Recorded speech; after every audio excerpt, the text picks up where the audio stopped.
ओम नमो भगवते वासुदेवाय। श्रीमद्भागवतम नवम स्कंद 23 अध्याय श्लोक 1 ରୁ 18 राकेश प्रभु अनुवाद देखते। ये अध्याय अनु द्रहु पूर्वसु एवं जदुवंशंकर वर्णन। श्री शुक उवाच अनहो संभानराश्चक्षु परो चक्ष्य त्रयसुतः सभानरात्मकालनरः सृञ्जयस्तत्सुतस्ततः जनमजेयस्तस्य पुत्रो महाशीलो महात्मनः उशिनरस्तितिक्षुश्च महात्मनसः आत्मजो शिवेर्वनः समीदक्ष स्वत्वारोशिनरात्मजः वृषादर्भः सुवीरश्च भद्रः कैकेय्यं आत्मजः शिवेश्वतारः एव संस्थितिक्षाश्च रुषद्रथः ततो हेमो अथः सुतपा बलिसुतपसो अभवत् अङ्गभङ्गकालिङ्गाद्यः स्वहा पुण्ड्रान्ध्रसंगितः जज्ञिरे दीर्घतमसो बलेः क्षेत्रे महीक्षितः चक्रुः स्वनात्मा विषयान् रीमान् प्राच्य काङ्क्षते खनपानो अङ्गो जज्ञे तस्मादीवित पिरथस्ततः सूतो धर्मरथो यश जज्ञे चित्ररथो अप्रजाः रोमपादयति ख्यातस्तस्मै दशरथः सखः सन्तां स्वकन्यां प्रायच्च दुष्यशृङ्ग उवाहतां देवे अवर्षति यं राम अनिन्युर्हरिणी सुतं नट्या सङ्गीतवादित्र बिभ्रमालिङ्गनार्हणैः सातो राज्ञन अपात्यस्य निरूप्यष्टिमरोत्पतः प्रजामदाद्य दशरथो येन लेभे प्रजाः चतुरङ्गोरुमपादात् पृथुलाक्षन्तु ततसुतः बृहद्रथो बृहत्कर्मा बृहद्धानुश्च ततसुतः अद्याद्रिहन्त नास्तस्मा जयद्रथः उदाहृतः विजयस्तस्य सम्भूत्या ततो धृतिरजायत ततो धृतव्रतस्तस्य सत्कर्मधिरतस्ततः यो असौ गङ्गातटे क्रीडन् मञ्जुषान्तर्गतः शिशुं कृत्यापविधिं कानिन मनप्यत्यकरोत् तत्सुतं वृषसेनः सुतस्तस्य कर्णस्य जगधीपते द्रुह्यश्च तनयबभ्रु सेतुस्तस्यात्मजस्ततः आरब्धस्तस्य गान्धारस्तस्य धर्मस्ततो धृतस्य दुर्मनास्तस्मात् प्रचिताः प्रचितांश शतं म्लेच्छोऽधिपतयो अब्रुनुदिचिं दिशमाश्रितः तुर्वासोश्च सुतः बर्हिर्भग अथो भानुमान् त्रिभानुस्तत्सुतः अस्यास्पि करन्धम उदारधिः मरुतस्तत्सुतो अपुत्रः पुत्रं पौरवमन् मनोभूत दुष्यन्तः स पुनर्भेजे स्ववंशराज्यकामकः ययातेर्ज्येष्ठपुत्रस्य यदुर्वंश नरार्षभः। अनुवाद। प्रणाम प्रभु जी। हरे कृष्ण। ओम नमो भगवते वासुदेवाय। श्री शुकदेव कहि चलिले, हे परीक्षित, जजाति नंदन अनुंकर तीनोटी पुत्र थिले। सेमाने हेले सभानर चक्षु ओ परोक्ष। सभानरंकर कालनर कालनरंकर सृंजय, सृंजयंकर जन्मेजय, जन्मेजयंकर महाशील एवं महाशीलंकर महामना नामक पुत्र थिले। महामनांकर दुईटी पुत्र थिले, उशिनर ओ तितिक्षु। उशिनरंकर चारिटी पुओ थिले। उशिनरंकर चारिटी पुओ होइथिले यथा शिबी, बन, समी ओ दक्ष। शिबींकर वृषादर्भ, सुबीरमद्र एवं कैकेय नामरे चारि पुत्र हेले। तितिक्षुଙ୍କ पुत्र ऋषद्रथ, ऋषद्रथଙ୍କର हेम, हेमଙ୍କର ସୁତପା ଏବଂ ସୁତପାଙ୍କର ବଳି ନାମକ ପୁତ୍ର ହେଲା। ରାଜା ବଳିଙ୍କ ପତ୍ନୀ ଗର୍ଭରୁ ଦୀର୍ଘତମ ମୁନି ଅଙ୍ଗ, ବଙ୍ଗ, କଳିଙ୍ଗ, ମୁହ୍ନ, ପୁଣ୍ଡ୍ର ଓ ଅନ୍ଧ୍ର ନାମକ 6ଟି ପୁତ୍ର ଉତ୍ପନ୍ନ କଲେ। ସେମାନେ ନିଜ ନିଜ ନାମାନୁସାରେ ପୂର୍ବ ଦିଗରେ 6ଟି ଦେଶ ବସାଇଲେ। ଅଙ୍ଗଙ୍କ ପୁତ୍ର ହେଲେ ଖନପାନ, ଖନପାନଙ୍କର ଦିବିରଥ, ଦିବିରଥଙ୍କର ଧର୍ମରଥ ଓ ଧର୍ମରଥଙ୍କର ଚିତ୍ରରଥ ପୁତ୍ର ହେଲେ। ସେହି ଚିତ୍ରରଥ ହିଁ ରୋମପାଦ ନାମରେ ପ୍ରସିଦ୍ଧ ଥିଲେ। ଅଯୋଧ୍ୟାପତି ମହାରାଜ ଦଶରଥ ଥିଲେ ରୋମପାଦଙ୍କର ମିତ୍ର। ରୋମପାଦଙ୍କର କୌଣସି ସନ୍ତାନ ନଥିଲେ, ତେଣୁ ଦଶରଥ ତାଙ୍କୁ ନିଜର କନ୍ୟା ଶାନ୍ତାଙ୍କୁ ପୋଷ୍ୟ କନ୍ୟା ରୂପେ ପ୍ରଦାନ କରିଥିଲେ। ଶାନ୍ତା ଋଷ୍ୟଶୃଙ୍ଗ ମୁନିଙ୍କୁ ବିବାହ କରିଥିଲେ। ଋଷ୍ୟଶୃଙ୍ଗ ବିଭାଣ୍ଡକ ଋଷିଙ୍କ ଦ୍ୱାରା ହରିଣୀ ଗର୍ଭରୁ ଉତ୍ପନ୍ନ ହୋଇଥିଲେ। ଥରେ ରାଜା ରୋମପାଦଙ୍କ ରାଜ୍ୟରେ ବହୁଦିନ ପର୍ଯ୍ୟନ୍ତ ବର୍ଷା ହେଲା ନାହିଁ।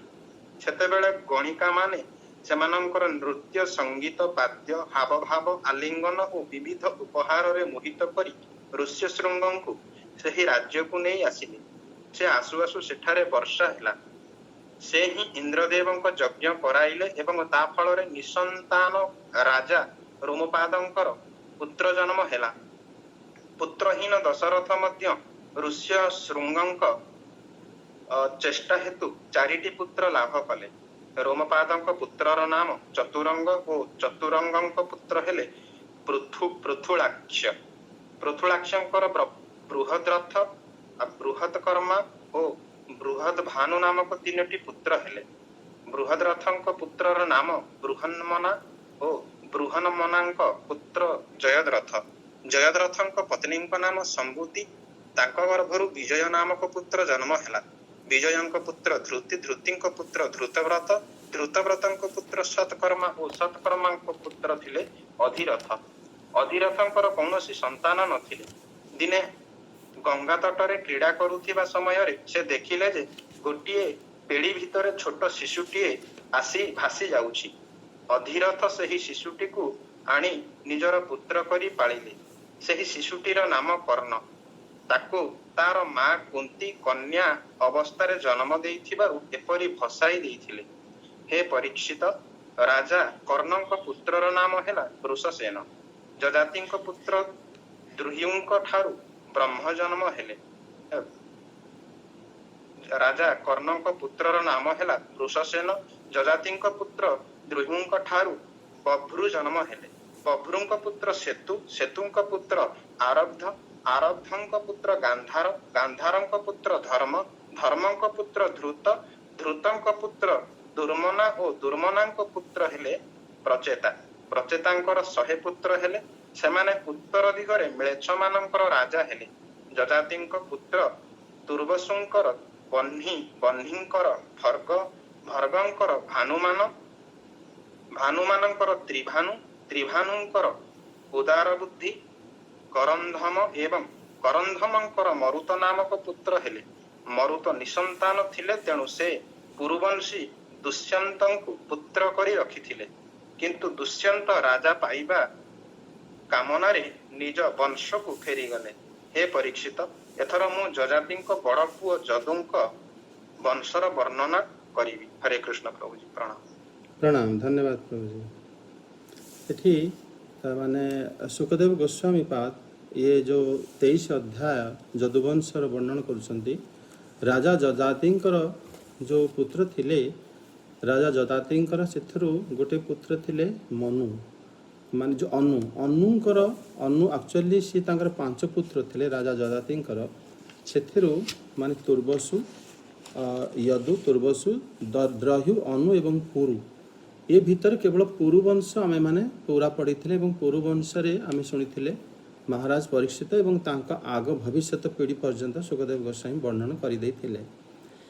आउ रहिले 4टी पुत्र जजातिंकर, जी कि जदुवंश, ता पूर्व तुर्बसु, द्रह्यु एवं अनु।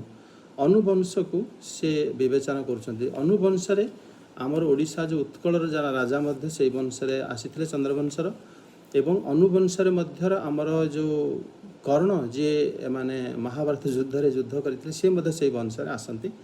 ତାଙ୍କୁ ସେ ବର୍ଣ୍ଣନ କରୁଛନ୍ତି ଅନୁବଂଶ। ଅନୁଙ୍କର ଯେଉଁ ପୁତ୍ର ଥିଲେ ତାଙ୍କର ଯେଉଁ ପୁତ୍ର ଥିଲେ ମାନେ 3ଟି ପୁତ୍ର ଥିଲେ ସମାନର ଚକ୍ଷୁ ପରୋକ୍ଷ ସମାନରକର ବଂଶକୁ ସେ ଆଗକୁ ବର୍ଣ୍ଣନ କରିଛନ୍ତି ଯେ କାଳନର ସଞ୍ଜୟ ଜନମେଜୟ ଜନମେଜୟଙ୍କର ପୁଣି 2 ପୁତ୍ର ମହାମନା ଏବଂ ମହାଶୀଳ। ମହାମାନଙ୍କର ପୁଣି 2 ପୁତ୍ର ଥିଲେ ଯିଏକି ଉସିନର ତିତିକ୍ଷୁ। ଉସିନର ଯିଏ ସିଏ ତାଙ୍କ ବିଷୟରେ ଆମେମାନେ ପୂର୍ବରୁ ପଢ଼ିଛନ୍ତି। ସିଏ ତାଙ୍କର ପୁତ୍ର ଥିଲେ ଶିବି ବନ ଏବଂ ଶମୀ ଏବଂ ଦକ୍ଷ। ତାଙ୍କର ଯେଉଁ ସିନି ଥିଲେ ତାଙ୍କ ପୁତ୍ର ଥିଲେ ବୃଷାଦର ସବୀର ମଦ୍ର ଏବଂ କୈକେୟ। ଯେଉଁ କୈକେୟ ତାଙ୍କର କୈକେୟ ମାନେ ଆମର ଯେଉଁ ରାମାୟଣରେ ଯେ କୈକେୟୀ ଦେବୀ ଥିଲେ ସେ ରାଜ୍ୟର ସେ କନ୍ୟା ଥିଲେ। ମଦ୍ର ନରେଶରେ ଆମର ମଦ୍ର ଯେ ତାଙ୍କର ପୁତ୍ର ସିନିଙ୍କର ପୁତ୍ର ଥିଲେ ଶିବିଙ୍କର ସିଏ ମଦ୍ର ଆମର ଦେବୀ ମାଦ୍ରୀ ସେ ଦେଶର କନ୍ୟା ଥିଲେ। ଆଉ ଆମର ତିତିକ୍ଷୁ ଯିଏକି ଜନ୍ମେଜୟଙ୍କର ପୌତ୍ର ଥିଲେ ମହାମାନଙ୍କର ଉସିନର ଏବଂ ତିତିକ୍ଷୁଙ୍କର ପୁତ୍ର ଥିଲେ ଋଷଦ୍ରଥ ହେମ ସୁତପା ବଳି।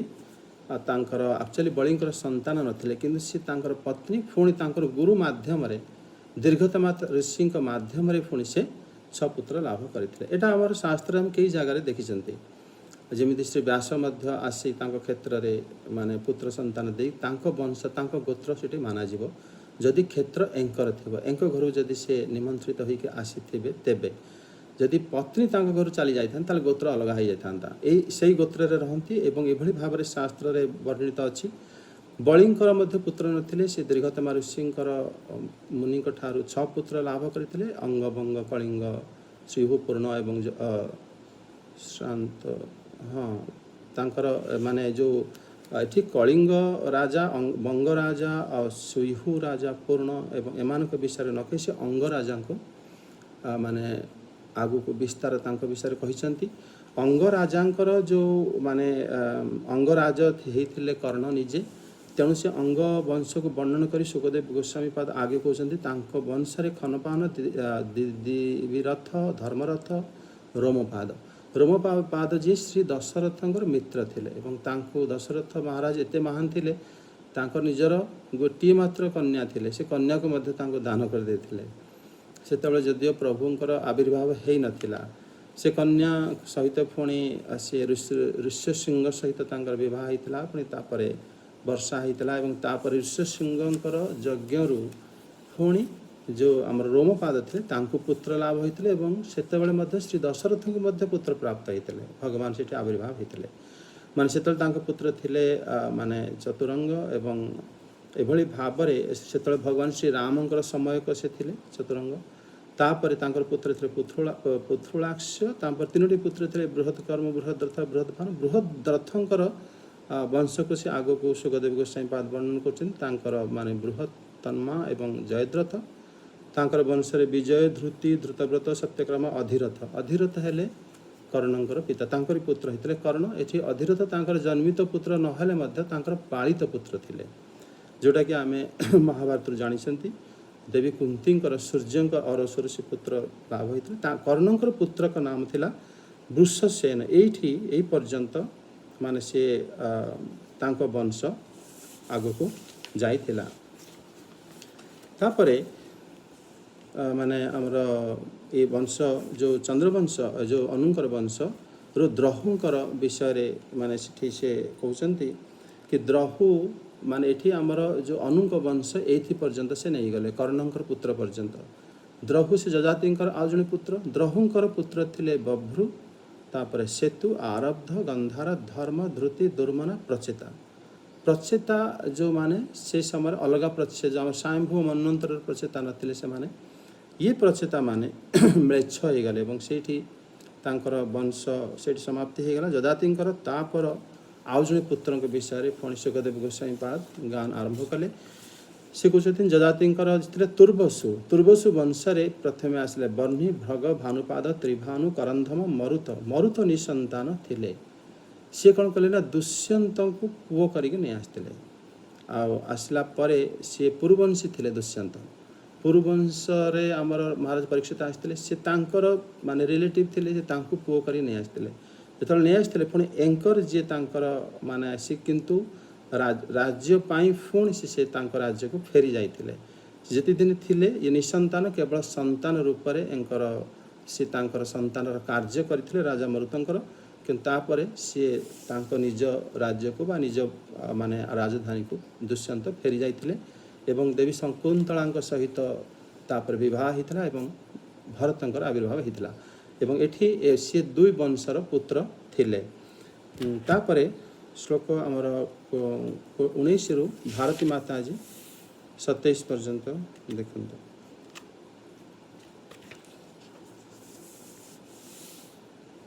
वर्णयामि महापुण्यं सर्वपापहरं नृणां यदुर्वंश नरः श्रुत्वा सर्वपापैः प्रमुच्यते यत्रावतीर्णो भगवान् न परामात्मा नराकृतिः यदः सहस्रजितक्रोष्ठ नलोरिपुरिति श्रुतः चत्वारः सुनवस्तत्र शतजित्रथमात्मजः महाहयो वेणुहयो हयश्चेति ततसुतः धर्मस्तु हयसुत नेत्रः कुन्ते पीता ततः सहोञ्जीर भवत्कृन्तेर्महिष्मान् भद्रकसेनकः दुर्मदो भद्रसेनस्य धनकः कृतबीर्यसु कृताग्निकृतवर्मा च कुतौजा धनकात्मजाः अर्जुनः कृतबीर्यस्य सप्तदीपस्वर अभवत् दत्तात्रयोद्धेरांशान् प्राप्त योगमहागुणः न नूनं कार्तवीर्यस्य गतिं यास्यन्ति पार्थिवाः यज्ञदानतपयोगश्रुतवीर्यजयादिभिः 85 हवात बलः समा अनष्टवितस्मरणे ब्रभुजे अक्षया षड्वस्तु वसुः तस्य पुत्र सहस्रेषु पञ्चैवैवरविदितमृधेः जयध्वजः सुरसेन वृषभ मध्योरोजिताः। अनुवाद।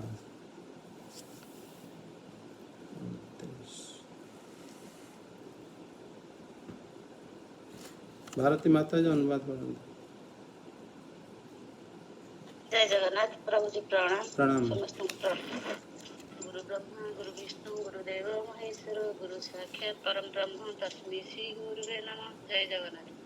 हे परखित महाराजा जदुଙ୍କ वंश ହେଉଛି परम पवित्र। ସେହି वंश मनुष्य ମାନଙ୍କର सकल पाप नष्ट କରିଦିଏ। ଯେ ସେହି वंश କଥା ଶ୍ରବଣ କରିବ ସେ सकल ପାପରୁ ମୁକ୍ତି ହୋଇଯିବ।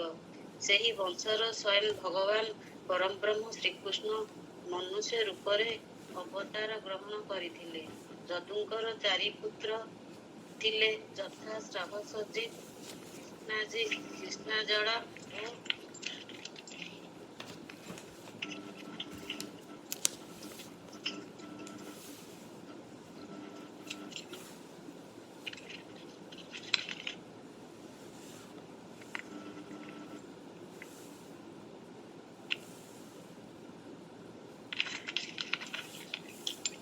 ଓ ରହସ୍ୟଙ୍କର ପୁତ୍ର ସତଜିତଙ୍କର 3 ପୁତ୍ର ଯଥା ମହାହାୟ ବେଣୁହାୟ ଓ ହୟୟ। ହୟଙ୍କ ପୁତ୍ର ଧର୍ମଙ୍କ ପୁତ୍ର ନେତ୍ରଙ୍କ ପୁତ୍ର କୁନ୍ତୀଙ୍କ ପୁତ୍ର ସେହାଞ୍ଜୀଙ୍କ ପୁତ୍ର ମହିଷ୍ମାନ ଏବଂ ମହିଷ୍ମାନଙ୍କ ପୁତ୍ର ଥିଲେ ଭଦ୍ରସେନଙ୍କର 2 ପୁତ୍ର ଥିଲେ ଦୁର୍ବୋଧ ଓ ଧନକଙ୍କର 4 ପୁତ୍ର ଯଥା କୃତବାଜ କୃତାଗ୍ନ କୃତବର୍ମା ଓ କୌତଜୀ। ସହସ୍ରଜନ କୃତବାଜା ଥିଲେ କୃତବାଜାଙ୍କର ପୁତ୍ର। ସେ ଥିଲେ ସପ୍ତଦ୍ୱୀପର ଏକଛତ୍ର ସମ୍ରାଟ। ସେ ଭଗବାନଙ୍କୁ ଅଂଶ ଅବତାର ଦତ୍ତାତ୍ରେୟଙ୍କ ଠାରୁ ଯୋଗ ବିଦ୍ୟା ଓ ଆଣିମା ଲଙ୍ଘନ ଆଦି ବଡ଼ ବଡ଼ ସିଦ୍ଧି ହାସଲ କରିଥିଲେ। ଏହି ନିଃସନ୍ଦେହ ଯେ ଜଗତର କୌଣସି ସମ୍ରାଟ ଯଜ୍ଞ ଦାନ ତପସ୍ୟା ଯୋଗ ଶାସ୍ତ୍ରଜ୍ଞାନ ପରିକ୍ରମ ଓ ବିଜୟ ଆଦି ଗୁଣର କର୍ତ୍ତାବାଚ ଅର୍ଜୁନଙ୍କୁ ସମାନ ନଥିଲେ। ସହସ୍ରବାହୁ ଅର୍ଜୁନ 85,000 ବର୍ଷ ପର୍ଯ୍ୟନ୍ତ ତାଙ୍କର 6 ଇନ୍ଦ୍ରିୟର ଅକ୍ଷୟ ବିଷୟ ଉପଭୋଗ କରିଥିଲେ। ସେହି କାଳ ମଧ୍ୟରେ ତାଙ୍କ ଶରୀରରେ ଶକ୍ତି କ୍ଷୀଣ ହୋଇ ନଥିଲା କି ସେ କେବେ ଧନ ସମ୍ପଦ ନଷ୍ଟ ହୋଇଯିବ ତାଙ୍କର ନିଜ ଧନ ନାଶ ହେବା କଥା କଣ କହିବା। ତାଙ୍କର ଏପରି ପ୍ରଭାବ ଥିଲା ଯେ ସେ ଭାବ ଦେବକ୍ଷଣୀ ଅନ୍ୟମାନଙ୍କର ନାଶ ହୋଇଯିବା ଥିବା ଧନ ମଧ୍ୟ ମିଳିଯାଉଥିଲା। ତାଙ୍କର 1000 ପୁତ୍ରଙ୍କ ମଧ୍ୟରୁ କେବଳ 5 ଜଣ ଜୀବିତ ରହିଲେ। ଅନ୍ୟମାନେ ସମସ୍ତେ ପରଶୁରାମଙ୍କ କ୍ରୋଧାଗ୍ନରେ ଭସ୍ମ ହୋଇଗଲେ। ପଞ୍ଚ ରହିଥିବା ପୁତ୍ରମାନେ ହେଲେ ଜୟଧ୍ୱଜ, ସୁଦର୍ଶନ, ବୃଷଭମଧୁ ଓ ଉର୍ଜିତ। ଜୟ ଜଗନ୍ନାଥ। ପ୍ରଭୃତି 27 ଗୀତ। ଜୟ ଜଗନ୍ନାଥ। ଧନ୍ୟବାଦ ମାତା। ଯଦୁବଂଶ ଏଠି ମାନେ ଶ୍ରୀ ସୁଖଦେବ ଗୋସ୍ୱାମୀ ପାଦ ବର୍ଣ୍ଣନ କରୁଛନ୍ତି। ଯଦୁବଂଶ ଯଦୁଙ୍କର ଯେଉଁ 4ଟି ପୁତ୍ର ଥିଲେ, ସହସ୍ରଜିତ, କ୍ରୋଷ୍ଟା, ନଳ ଏବଂ ରିପୁ। ଯେଉଁ ଏଠି ସେ କ୍ରୋଷ୍ଟାଙ୍କର ବଂଶକୁ ଏଠି ମାନେ ବର୍ଣ୍ଣନ କରୁଛନ୍ତି।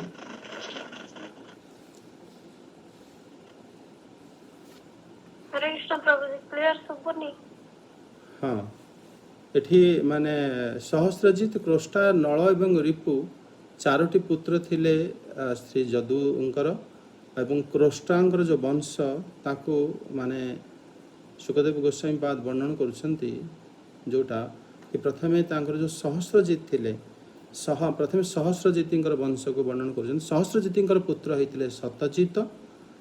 ତାପରେ ତାଙ୍କର 3 ପୁତ୍ର ମହୋଦୟ, ବଣୁହ, ହୈହୟ ବଂଶକୁ ସୁଖଦେବ ଗୋସ୍ୱାମୀ ପାଦ ବର୍ଣ୍ଣନ କଲେ। ତାଙ୍କର ପୁତ୍ର ଧର୍ମ, ନେତ୍ର, କୁନ୍ତି, ତାପରେ ସୋହଞ୍ଜି, ଫେର ମହିଷ୍ଣାନ, ଭଦ୍ରସେନ। ଭଦ୍ରସେନଙ୍କ 2 ପୁତ୍ର ଦୌର୍ମଦ ଏବଂ ଧନକ। ଧନକଙ୍କର ବଂଶରେ ଆସିଲେ କୃତୌଜ, କୃତବର୍ମା, କୃତବୀର୍ଯ୍ୟ ଏବଂ କୃତାଗ୍ନି। କୃତବୀର୍ଯ୍ୟଙ୍କର ଯେଉଁ ପୁତ୍ର ହେଇଥିଲେ ସହସ୍ରବାହୁ ଅର୍ଜୁନ।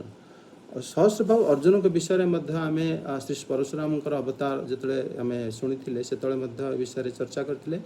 ସେତେବେଳେ ପରଶୁରାମ ଦେବ ଯେତେବେଳେ ମାନେ ଭୃଗୁବଂଶଙ୍କର ଆବିର୍ଭାବ ହେଇଥିଲେ, ସେତେବେଳେ ମାନେ ସହସ୍ରବାହୁ ଅର୍ଜୁନଙ୍କର ସବୁ ପୁତ୍ରଙ୍କ ସହିତ ସେ ଯୁଦ୍ଧ କରିଥିଲେ ଏବଂ କେବଳ 5 ପୁତ୍ର ବଞ୍ଚିଥିଲେ।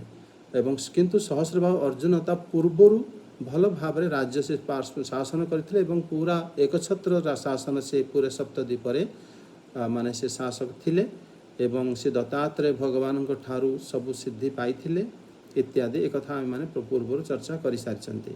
ତାଙ୍କର 1000 ପୁତ୍ର ଭିତରୁ କେବଳ 5 ଜଣ ବଞ୍ଚିଥିଲେ, ଜୟଧ୍ୱଜ, ସୁରସେନ, ବୃଷଭ, ମଧୁ ଏବଂ ଉର୍ଜିତ।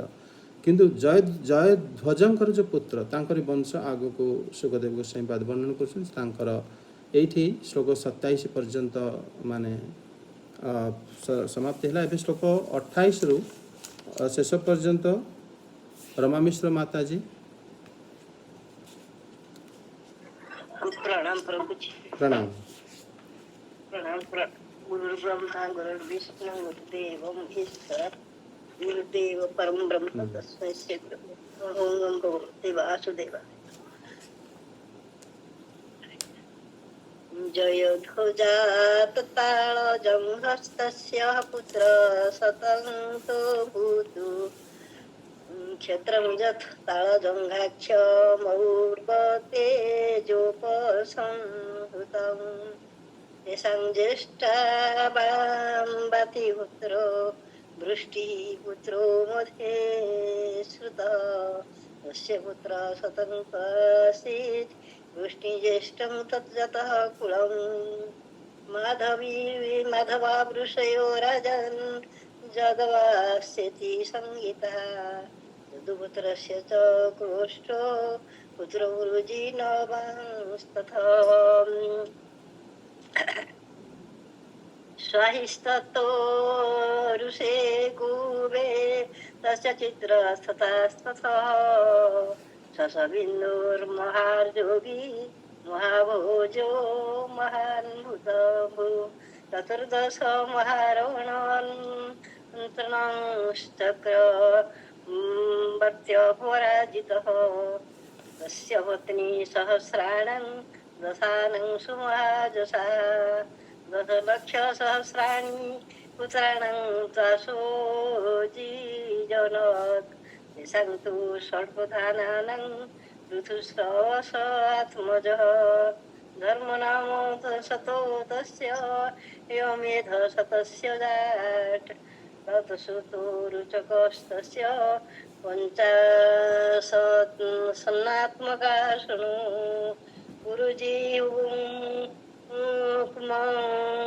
रुक्मे सुपृथुजां संगीता जामः स्तुपजोऽप्यन्यो भार्यं सव्यं प्रतिर्भजापयात् नाविन्दचक्रु छत्रभवनात् भोज्यं कन्यां महारसी रथस्तां तां निरीक्ष्य सव्यं परिममर्षिताम् जयनुमगमगस्थानं रथमारोपितेति वै तवेद्यभिहिते स्मयन्ति पतिमं ब्रवीत् अहं बन्ध्या सपत्नी च सुसामे युज्यते कथं जनयिष्यासि यं राज्ञी तस्य यमुपयुज्यते अन्नमदन्त तद्विषे देवा पितर एव च सदाङ्गर्भमदत् काले कुमारं शुशुवे शुभं स विदर्भ इति प्रोक्त उमज्ये मे सुसंसतिम् इति श्रीमद्भागवते महापुराणे परमहंससहितं सन्धि चतुर्वंशानुवर्णने 13 अध्याय ଅନୁବାଦ ଜୟଦ୍ରଥଙ୍କର ଜୟଧ୍ୱଜଙ୍କ ପୁତ୍ରଙ୍କ ନାମ ତାଳଜଙ୍ଘଙ୍କର 100 ପୁତ୍ର ହେଲେ। ସେମାନେ ତାଳଜଙ୍ଘ ନାମକ କ୍ଷତ୍ରିୟ ବୋଲାଇଲେ। ମହର୍ଷି ଉର୍ବଙ୍କ ଶକ୍ତି ବଳରେ ରାଜା ସଗର ସେମାନଙ୍କୁ ସଂହାର କରିଦେଲେ। ସେହି 100 ପୁତ୍ରଙ୍କ ମଧ୍ୟରେ ସବୁଠାରୁ ବଡ଼ ପୁତ୍ରର ନାମ ଥିଲା ବିତିହୋତ୍ର। ବିତିହୋତ୍ରଙ୍କ ପୁତ୍ରର ନାମ ମଧୁ। ମଧୁଙ୍କର 100 ପୁତ୍ର ହେଲେ। ସେମାନଙ୍କ ମଧ୍ୟରେ ବଡ଼ ଥିଲେ ବୃଷ୍ଣି, ସେ ପରୀକ୍ଷିତ। ସେହି ମଧୁ, ବୃଷ୍ଣି ଓ ଯଦୁଙ୍କ ନାମକୁ ଆଧାର କରି ସେହି ବଂଶ ମାଧବ, ବାଷ୍ଣେୟ ଓ ଯାଦବ ନାମରେ ପ୍ରସିଦ୍ଧ ହେଲା। ଯଦୁନନ୍ଦନ କୃଷ୍ଣଙ୍କ ପୁତ୍ରର ନାମ ବୃଜିନବାନ ଆଉ ତାଙ୍କ ପୁତ୍ରର ନାମ ହଉଛି ସ୍ୱାହି। ସ୍ୱାହିଙ୍କ ପୁତ୍ର ଋଷେକୁଙ୍କ ପୁତ୍ର ଚିତ୍ରରଥ ଏବଂ ଚିତ୍ରରଥଙ୍କ ପୁତ୍ରର ନାମ ଶଶବିନ୍ଦୁ। ଶଶବିନ୍ଦୁ ଥିଲେ ପରମ ଯୋଗୀ, ମହାନ ଭୋଗୈଶ୍ୱର୍ଯ୍ୟ ସମ୍ପନ୍ନ ଏବଂ ଅତ୍ୟନ୍ତ ପରାକ୍ରମୀ। ସେ ଥିଲେ 14 ରତ୍ନର ସ୍ୱାମୀ, ଚକ୍ରବର୍ତ୍ତୀ ଓ ଯୁଦ୍ଧରେ ଅଜେୟ। ପରମ ଯଶସ୍ୱୀ ଶଶବିନ୍ଦୁଙ୍କର 10,000 ପତ୍ନୀ ଥିଲେ। ସେମାନଙ୍କ ମଧ୍ୟରୁ ପ୍ରତ୍ୟେକଙ୍କର ଲକ୍ଷ ଲେଖାଏଁ ସନ୍ତାନ ହେଲେ। ଏପରି ଭାବରେ ତାଙ୍କର 100 କୋଟି ସନ୍ତାନ ଜନ୍ମ ହେଲେ। ସେମାନଙ୍କ ମଧ୍ୟରେ ଋତୁସ୍ରବା ଆଦି 6 ପୁତ୍ର ପ୍ରଧାନ ଥିଲେ। ଋତୁସ୍ରବାଙ୍କ ପୁତ୍ରଙ୍କ ନାମ ଧର୍ମ। ଧର୍ମଙ୍କ ପୁତ୍ର ଉଷନା। ଉଷନାଙ୍କର 100 ଅଶ୍ୱମେଧ ଯଜ୍ଞ କରିଥିଲେ। ତାଙ୍କ ପୁତ୍ରଙ୍କ ନାମ ରୁଚକ। ରୁଚକଙ୍କର 5 ପୁତ୍ର। ସେମାନଙ୍କର ନାମ ଗୁଣ। ସେମାନେ ହେଲେ ପୁରୁଜିତ, ରୁକ୍ମେଶୁ ଆଉ ପୃଥୁ ଓ ଜାମଘ। ଜାମଘଙ୍କ ପତିଙ୍କ ନାମ ସବ୍ୟା। ଜାମଘଙ୍କର ବହୁଦିନ ପର୍ଯ୍ୟନ୍ତ କୌଣସି ସନ୍ତାନ ସନ୍ତତି ହେଲେ ନାହିଁ, କିନ୍ତୁ ସେ ନିଜ ସ୍ତ୍ରୀର ଭୟରେ ଦ୍ୱିତୀୟ ବିବାହ କଲେ ନାହିଁ।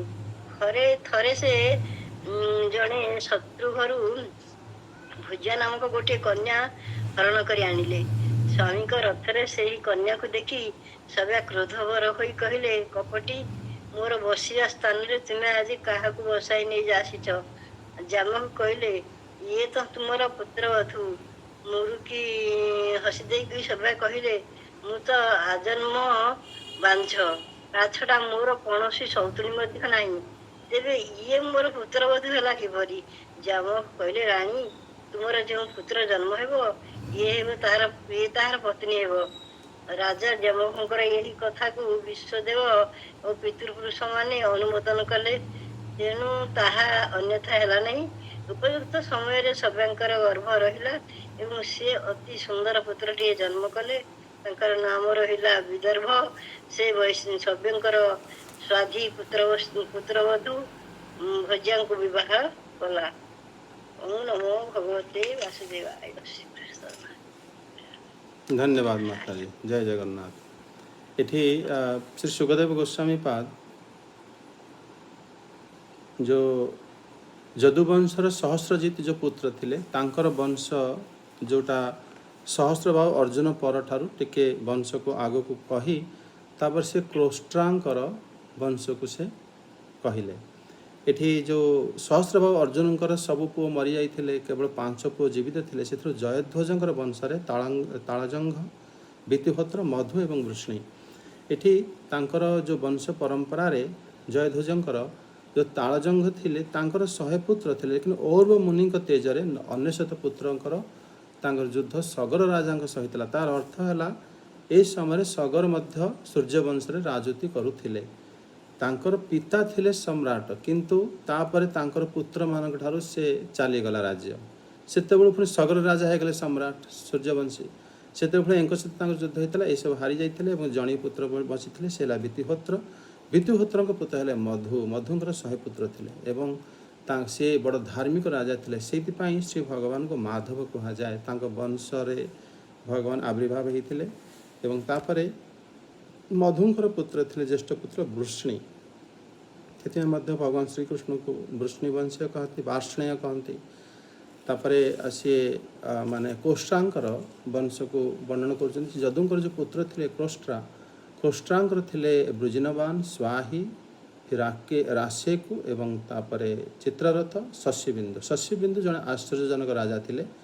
तांकर मान 10,000 पत्नी समस्त लक्ष लक्ष संतान थिले एवं तांकर पुणी से ठारू मध्य जो लक्ष लक्ष संतान थिले ताकू जो देखा जीव लक्ष लक्ष रे हेजा 100 कोटी माने गोटे अरब संतान तांकर थिले। तापरे तांकर जे मुख्य पुत्र थिले से पृथुश्रवा। तापरे तांकर वंश आसिले धर्म, उषना, रुचिक। रुचिकंकर जो थिले 4 पुत्र से पुरोजित, रुक्म, रुक्मेशु, पृथ्वी और जामद 5 पुत्र थिले। जामद निसंतान थिले, जोटा एबे माताजी पाठ करुथिले। तांकर पत्नी को से डरुथिले एवं पत्नी से किंतु जितले संतान पाई से आउ माने शत्रु देशरु आ गोटे कन्या को हरण करके विवाह करि पारिबे से आणुथिले। किंतु तांकर पत्नी जितले पचाले एंको मुहरु बाहरी गला ने ये एको विवाह करे पे आनिनी, ये तो हमर पुत्र वधु हबो। से करे मोर पुओ नाहदी तांकर पुत्र वधु केमिति हबो। सेतले किंतु ये बड़ धार्मिक राजा थिबार एंको मुहरु जोटा बाहरीला सांगे सांगे पितृ मान अनुमोदन कले। तांकर पितृगण माने एवं विश्वदेवा हेले श्रेष्ठ पितृमानक मध्य सी मध्य अनुमोदन करदे। तो एंकर पुणे आपे आपे बंध्या हेले मध्य तांकर पुत्र जात हेगला। से पुत्र हेले विदर्भ एवं एभली भावरे माने जदुवंशर बड़ अद्भुत आश्चर्य घटना सब होता है। विदर्भ से तांकर जो प्रथम आसीथिले जो कन्या से तांकर सहित विवाह कले एवं तापर विदर्भ वंश आय माने 24 अध्याय आगु को माने सुनिबा। जय जगन्नाथ। शोभा माता जी श्लोक 1 रु 11 पर्यंत आपण अनुवाद श्लोक पढ़ी दिंतु। ये अध्याय आमर 23 अध्याय समाप्ति हो गला। श्रीमद् भागवत महापुराण नवम स्कंदे जदुर्वंशानुवर्णन 23 अध्याय। 24 अध्याय विदर्भंकर वंशर वर्णन। श्री शुक उवाच।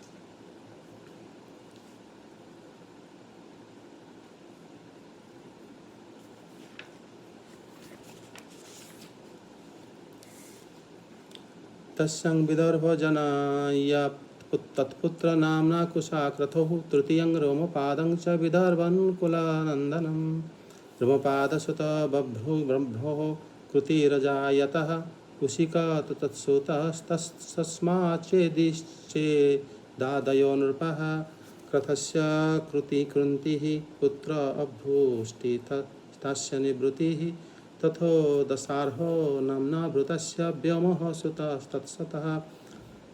सुतस्ततः जीमुतो विकृतिस्तस्य यस्य भीमरथः सुतः ततो नवरथः पुत्रो जातो दशरथस्ततः।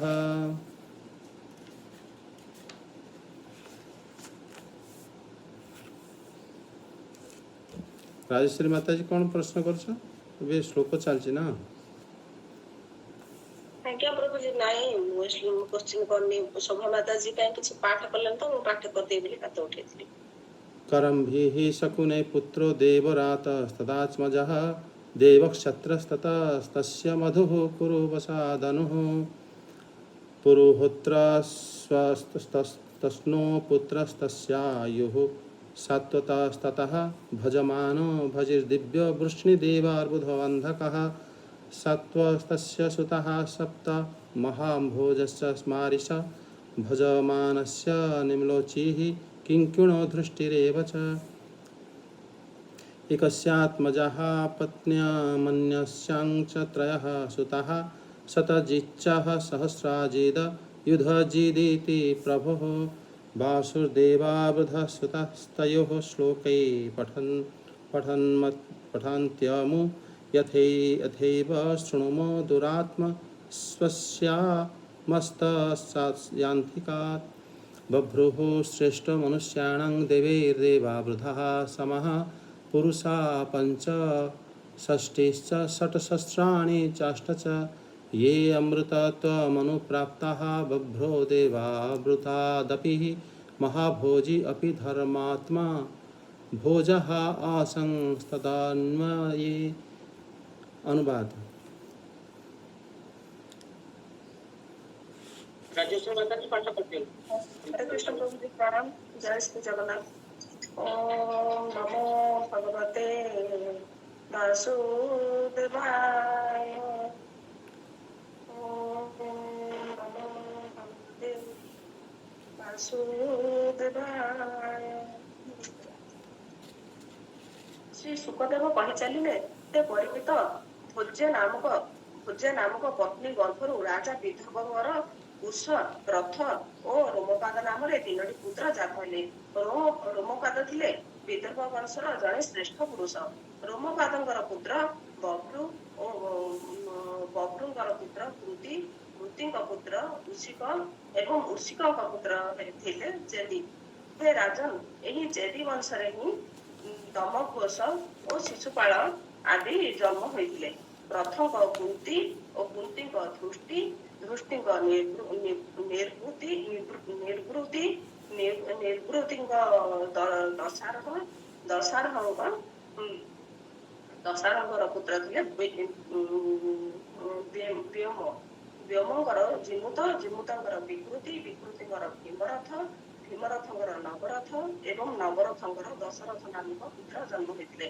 दशरथंक ठारू शंकुनी, शंकुनीक ठारू करम्भी, करम्भीक ठारू देवरात, देवरातंक ठारू देवक्षेत्र, देवक्षेत्रंक ठारू मधु, मधुंक ठारू पुरुवश, पुरुवशंक ठारू अनु जन्म हेले। अनुंक ठारू पुरुहोत्र, पुरुहोत्रंक ठारू आयु एवं आयुंक ठारू सात्वत जन्म हेले। हे परिपित सात्वतंकर सातटी पुत्र हेले यथा भजमान, हजी, दिव्य, वृष्णि, देवावृत, अंधक ओ महाभोज। भजमानंकर दुईटी पत्नी थिले। तांक भितरु जनकर निम्लोची, किंकिण और दृष्टि नामक तीनोटी पुत्र हेले एवं अन्य जनकर मध्य शताजित, सहस्राजित और आयुताजित नामक तीनोटी पुत्र जन्म हेले। देवावृद्धंक पुत्रर नाम बभ्रु।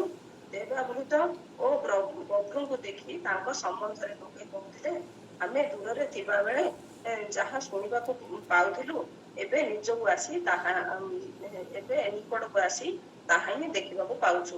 बभ्रुत मनुष्य मानक मध्य श्रेष्ठ और देवावृद्ध देवतांकर समान। एहार कारण एही जे बभ्रु और देवावृद्धंकर उपदेश ग्रहण करी 14,065 जन मनुष्य परम पद पाई सारिले। सात्वतंक पुत्रଙ୍କ नाम मध्य महाभोज मध्य बड़ धर्मात्मा थिले। तांकरी वंशरे भोजवंशी जादव माने उत्पन्न होइथिले। श्रीकृष्ण प्रभु जी प्रणाम। जय श्री जगन्नाथ। जय जगन्नाथ। एठी माने जो भोज जो विदर्भ वंश आरंभ है जे कि जामधन पुत्र थे 23 अध्याय आम पाठ करते विदर्भंकर जो पुत्र एक्चुअली 3 पुत्र थे रोमपाद कुश एवं क्रथ ये अलग रोमपाद से जे दशरथ मित्र थे से नुह से वंश नाम रिपीट होइछि एवं ये जो रोमपादंकर पुत्र थे बभ्रु कृति उसिक चेदी चेदी वंश शिशुपाल आदि आसी जी कि भगवान आमर महाभारत रे से माने से मध्य भगवान से ठारू उद्धार होते कृष वंश को सुखदेव गोस्वामी वर्णन करी क्रथ वंश को करिसेंती क्रथंकर जो वंश से आसले कुंती वृष्टि निवृत्ति दशारह व्योम जुमित विकृति भीमरथ नवरथ दशरथ शकुनी करम्भी देवराथ देवक्षेत्र अनु पुरुहोत्र आयु तापर सातत्व जी से बड़ प्रसिद्ध राजा थिले एवं तांकर 7 पुत्र होते 7 जन बड़ प्रसिद्ध सी बड़ पुत्र महाभोज थे महाभोज ठारू भोजवंश जदु माने आसी द्वितीय पुत्र थे अंधक जोटा कि एबे आमे तांको विषय आगु को पढ़िबा एवं तापर तांकर जने थे देवाभृत देवाभृत पुत्र थे बभ्रु बभ्रु जी तांको पिता देवावृद्ध तांकर बुढ़ापा हेले सात्वत तांकर आदेश क्रम से एमिति लोकों को उपदेश करुथले से सुखदेव गोस्वामी पाद कहते कि 14,065 मनीष सी भवसागर उद्धार हो जाते माने से गणिक मध्य रखी कि एतिक लोकों को से आत्मज्ञानी कराई ये जगत उद्धार कराई देते 14,065 लोकों को से मुक्ति कराई देते तापरे वृष्णि वंश आम आग को पाठ करवा वृष्णि वंश एवं अंधक वंश तापरे तांकर आउ जन पुत्र थे दिव्य एवं आउ जन थे भजी एवं भजमान भजमान के विषय से तांकर दुई पत्नी थिले पत्नी प्रथम पत्नी ठार निम्नोची किंकिणी दृष्टि थिले एवं पत्नी द्वितीय पत्नी ठार शत्रुजित सहस्रजित एवं आयुतजित थिले एभली भाव आमर ये श्लोक ये समाप्ति है तापरे श्लोक 12 रु देवजानी माता जी 25 पर्यंत देखते वृष्णो सुमित्र पुत्र विबुधिउधादिच्च परन्तपः मित्रस्य निम्नो अभूद मित्रतः सहस्राजितः प्रसन्नश्च निप्रस्याप्य सतो सुतौ अनमित्र सुतो यो अन्यः सिनिस्तस्याथ सत्यकः योधान सत्यकीर्वै जयस्तस्य कुणिस्ततः जुगन्धरो अनिमित्रस्य वृष्णिः पुत्र परन्तपः श्लोक 25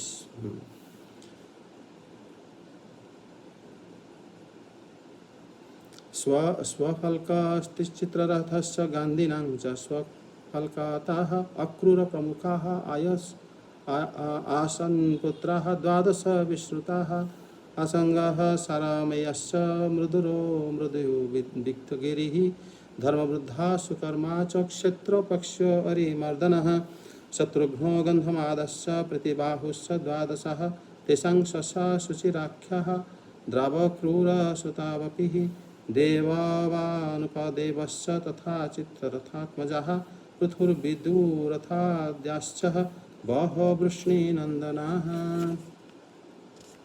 कुकुरो भजमानश्च शुचिः कम्बलबर्हिषः कुकुस्तस्य कुकुरस्य सुतः बह्निबिलमातनयस्ततः कपोतरोमा तस्यानुः सख्याः यस्य च तुम्बरुः अन्धको दुन्दुभिस्तस्य दरिद्योतः पुनर्वसुः तस्याहुकश्चाहुकी च कन्या चैवाहुकात्मजौ देवकश्चुग्रसेनश्च 4 देवकात्मजः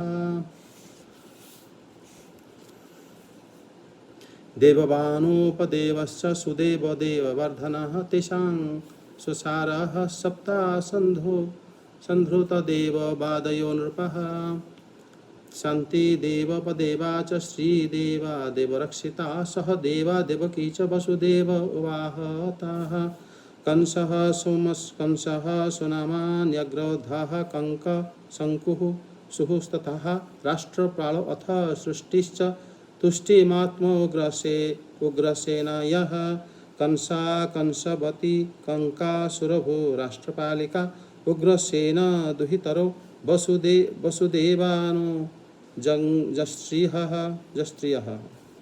अनुवाद। हरि ओम प्रभु श्री प्रणाम। प्रणाम माता। हे परीक्षित वृष्णीଙ୍କର ଦୁଇ ପୁତ୍ର ହେଲେ ସୁମିତ୍ର ଆଉ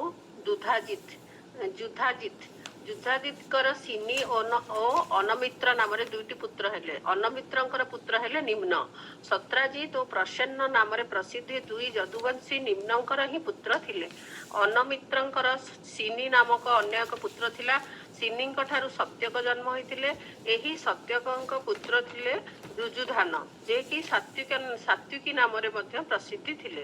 ସାତ୍ୱିକୀଙ୍କ ଠାରୁ ଜୟଙ୍କ ଠାରୁ କୁଣୀଙ୍କ ଠାରୁ ଯୁଗନ୍ଧର ଜନ୍ମ ହୋଇଥିଲେ। ଅନମିତ୍ରଙ୍କର ତୃତୀୟ ପୁତ୍ରର ନାମ ବୃଷ୍ଟି। ବୃଷ୍ଟିଙ୍କର ଦୁଇ ପୁତ୍ର ସୋଫଳ ଓ ଚିତ୍ରରଥ। ସୋଫଳଙ୍କ ପତ୍ନୀଙ୍କ ନାମ ଗାନ୍ଧିନୀ। ତାଙ୍କର ସବୁଠାରୁ ଶ୍ରେଷ୍ଠ ପୁତ୍ର ଅକ୍ରୂରଙ୍କ ଛଡ଼ା ଆହୁରି 12ଟି ପୁତ୍ର ଥିଲେ। ସେମାନେ ହେଲେ ଆସଙ୍ଗ, ସାରମେୟ, ମୃଦୁବିତ୍, ଗିରି, ଧର୍ମବୃଦ୍ଧ, ସୁକର୍ମା, କ୍ଷେତ୍ରପେକ୍ଷ, ଅରିମର୍ଦନ, ଶତ୍ରୁଘ୍ନ, ଗନ୍ଧମାର୍ଦନ ଓ ପ୍ରତିଭାଉ। ସେମାନଙ୍କର ସୁଚିରା ନାମ୍ନୀ ଭଉଣୀଟିଏ ମଧ୍ୟ ଥିଲା। ଅକ୍ରୂରଙ୍କର ଦୁଇ ପୁତ୍ର ଦେବବାନ ଓ ଉପଦେବ। ସୋଫଳଙ୍କ ଭାଇ ଚିତ୍ରରଥଙ୍କର ପୃଥୁ, ବିଦୁରଥ ଆଦି ବହୁ ପୁତ୍ର ଜନ୍ମ ହେଲେ। ସେମାନଙ୍କୁ ବୃଷ୍ଣିବଂଶୀମାନଙ୍କ ମଧ୍ୟରେ ଶ୍ରେଷ୍ଠ ବୋଲି ଲୋକ ମାନୁଥିଲେ।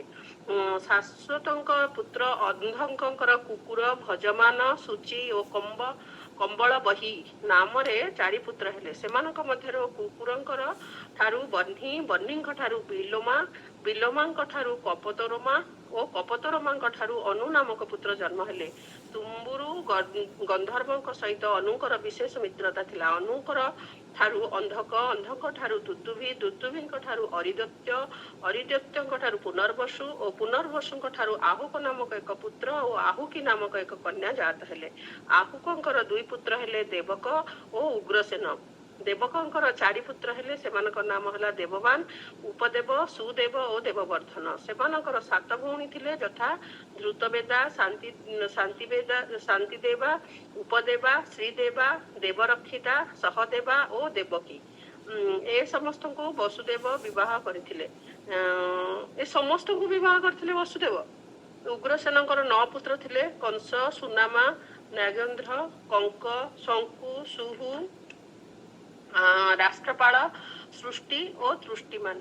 ଉଗ୍ରସେନଙ୍କର 5ଟି କନ୍ୟା ମଧ୍ୟ ଥିଲେ। ସେମାନେ ହେଲେ କଂସା, କଂସବତୀ, କଙ୍କା, ସୁରଭୁ, ରାଷ୍ଟ୍ରପାଳିକା। ସେମାନଙ୍କର ବିବାହ ବସୁଦେବଙ୍କର ସାନ ଭାଇ ଦେବଭାଗ ଆଦିଙ୍କ ସହିତ ହୋଇଥିଲା। ଓಂ ନମୋ ଭଗବତେ ବାସୁଦେବାୟ। ଓଂ ନମୋ ଭଗବତେ ବାସୁଦେବାୟ।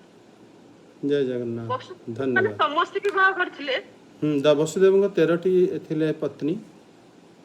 ସେଥିରୁ ଦେବକୀ ଆଉ ଅନ୍ୟମାନେ ମାନେ ଦେବକୀ ମାନେ କୃଷ୍ଣଙ୍କୁ ଇଏ କଲେ, ଆଉ ଅନ୍ୟମାନଙ୍କ କଥା ତ କିଛି କେବେ ବର୍ଣ୍ଣନା ହେଇନି। ବର୍ଣ୍ଣନା ଏଠି କରିଛନ୍ତି, ସୁଖଦେବ ଗୋସ୍ୱାମୀ ପାଦ କରିଛନ୍ତି। ଆଉ ଏଠି ଦେବକୀ ସବୁଠୁ ଛୋଟ ଥିଲେ। ତାପରେ ଅନ୍ତିମ ବିବାହ ତାଙ୍କ ସହିତ ହେଇଥିଲା। ବାକି ପୂର୍ବରୁ ଅନ୍ୟମାନଙ୍କ ସହିତ ବିବାହ ହେଇସାରିଥିଲା ବସୁଦେବଙ୍କର। ଏଠି ପ୍ରଣାମ ମାତା, ଧନ୍ୟବାଦ। ଏଠି ଯେଉଁ ଶାଶ୍ୱତଙ୍କର ଯେଉଁ ପୁତ୍ର ଥିଲେ ବୃଷ୍ଣି ଏବଂ ଅନ୍ଧକ ବଂଶ, ଏହି ଅଧ୍ୟାୟରେ ସୁଖଦେବ ଗୋସ୍ୱାମୀ ପାଦ ମୁଖ୍ୟ ଭାବରେ ବର୍ଣ୍ଣନା କରିଛନ୍ତି। ଆଉ ଅନ୍ଧକ ବଂଶ ଯେଉଁ ମାନେ ଶାଶ୍ୱତଙ୍କର ଯେଉଁ 4 ପୁତ୍ର ଥିଲେ, ଅନ୍ଧକଙ୍କର ବଂଶକୁ ସେ ବର୍ଣ୍ଣନା କରିଛନ୍ତି। ପ୍ରଥମେ ବୃଷ୍ଣି ବଂଶକୁ ବର୍ଣ୍ଣନା କରିଛନ୍ତି। ପ୍ରଥମେ ତୁମ୍ବରୁ ସେ କହୁଛନ୍ତି କି ଯେ ଶାଶ୍ୱତଙ୍କ ପୁତ୍ର ଅନ୍ଧକଙ୍କ 4 ପୁତ୍ର ଥିଲେ। ଆଉ ସେ 4 ପୁତ୍ର ଥିଲେ କୁକୁର, ଭଜମାନ, ସୂଚି ତଥା କମ୍ବଲ ହର୍ଷି। କୁକୁରଙ୍କର ପୁତ୍ର ଥିଲେ ବର୍ଣ୍ଣି, ବର୍ଣ୍ଣିଙ୍କ ପୁତ୍ର ଥିଲେ ବିଲମା। ଇଏ ହେଲେ ଶ୍ଲୋକ ଆମର 19। ମାତାଜୀ ଆପଣ ଶ୍ଲୋକ 12 କରିଥିଲେ ନା? 12 ଶ୍ଲୋକ ହିସାବରେ ପ୍ରଥମେ ହେଲେ ବିଦର୍ଭଙ୍କର ଯେଉଁ ପୁତ୍ର ଥିଲେ, ସେମାନେ ତାଙ୍କର ପୁତ୍ର ହୋଇଥିଲେ ଯେଉଁ 7 ପୁତ୍ରରୁ ସେମାନେ ବିଦର୍ଭ ବଂଶରେ ଆସିଥିଲେ। ଯେଉଁ ଯଦୁଙ୍କର ବଂଶରେ ବିଦର୍ଭ ହେଲେ 12 ନମ୍ବର ରାଜା, ଏବଂ ବିଦର୍ଭଙ୍କ ପରେ 31 ନମ୍ବରରେ ରାଜାରେ ଯଦୁଙ୍କ ଠାରୁ ଆସିଥିଲେ ସାତ୍ୱତ ରାଜାଙ୍କର ଯେଉଁ ପୁତ୍ର ଥିଲେ 4 ପୁତ୍ର, ସେଥିରୁ ଜଣେ ପୁତ୍ର ଥିଲେ ବୃଷ୍ଣି ବଂଶରେ ପ୍ରଥମେ ତାଙ୍କ 2 ପୁତ୍ର ଥିଲେ ସୁମିତ୍ର, ଯୁଧାଜିତ। ସୁମିତ୍ରଙ୍କର ଥିଲେ ସିନି, ଅନମିତ୍ର। ସିନିଙ୍କର ଥିଲେ 3 ପୁତ୍ର ନିମ୍ନ, ସିନି ଏବଂ ବୃଷ୍ଣି। ନିମ୍ନଙ୍କର ଯେଉଁ ପୁତ୍ର ଥିଲେ ସତ୍ରାଜିତ ଏବଂ ପ୍ରସେନ। ସତ୍ରାଜିତଙ୍କ ସମ୍ବନ୍ଧରେ ଆମେ 10ମ ସ୍କନ୍ଧରେ ଶୁଣିବା। सिनिंकर पुत्र थे सत्यज्ञ, सत्यज्ञर पुत्र थे जिजुधान, जिजुधान को मध्य सात्यकी कहा जाए, जे भगवान सेवक थे। तांकरी पुत्र जय पुणी थे कृणी एवं जुगंधर। तापरे जो वरुणींकर जो पुत्र थे चित्ररथ, चित्ररथंकर जो आउ जन पुत्र थे स्वफाल्क, स्वफाल्कंकर पुत्र हेले अक्रूर देव, जो अक्रूर भगवान भक्ति करुले। तांकर आउरी मध्य 12 भाई थिले, सेमानकर ना हला असंग सारामेय मृदुर मृदबीन गिरि धर्मवृद्ध सुकर्म क्षेत्र उपेक्षा अरिमर्दन शत्रुघ्न गंधमान एवं प्रतिभाव। तांकर गोटे कन्या थिला सुचिरा एवं तापरे चित्ररथंकर वंश आगको सुखदेव गोस्वामी पाद वर्णन करिवे। आ तापरे ता पूर्व से अंधक वंशर विषय मध्य कहिसें। अंधकर जो थिले 4टी पुत्र कुकुर भजमान शुचि एवं कंबल कंबल बहिर्ष। कुकुर शब्द आम्भे माने भावंती जो कुकुर रास्ता रे बुलंती तांको ना केमिति दियागला। वास्तव रे सेते बेले तांको जो अंधक राजा तांको जो नामकरण करथिले कुकुर कु एक्चुअली पृथ्वी थाए, र शब्द अग्नि। वास्तव रे जे पृथ्वी भली सहनशील थिले एवं अग्नि भली जे बड़ तेजवान थिले तांको ही से वंश कुकुर बोली कहा जाए। एवं तांकर पुत्र थिले बर्णी, बिलमा, फिर कपतरमा, अनु, अंधक, फिर दुंदुभि, फिर अरिज्योति, पुनर्वसु। पूर्व पुनर्वसु को 2 पुत्र थे, गोटे आहुकी एवं आहुक। आहुकी कन्या, आहुक हेले तांकर पुत्र जहाँकर 2 पुत्र थे देवक एवं उग्रसेन। ये जो कुकुर वंश रे जो माने सब थिले से माने एंक सहित विवाह करथिले। का सहित ना हमर जो अंधक जो हमर वृष्णि वंशर आस्थिले वसुदेव, आ ये वंश रे आस्थिले सब कन्या माने तांक सहित तांकर विवाह हेथिला।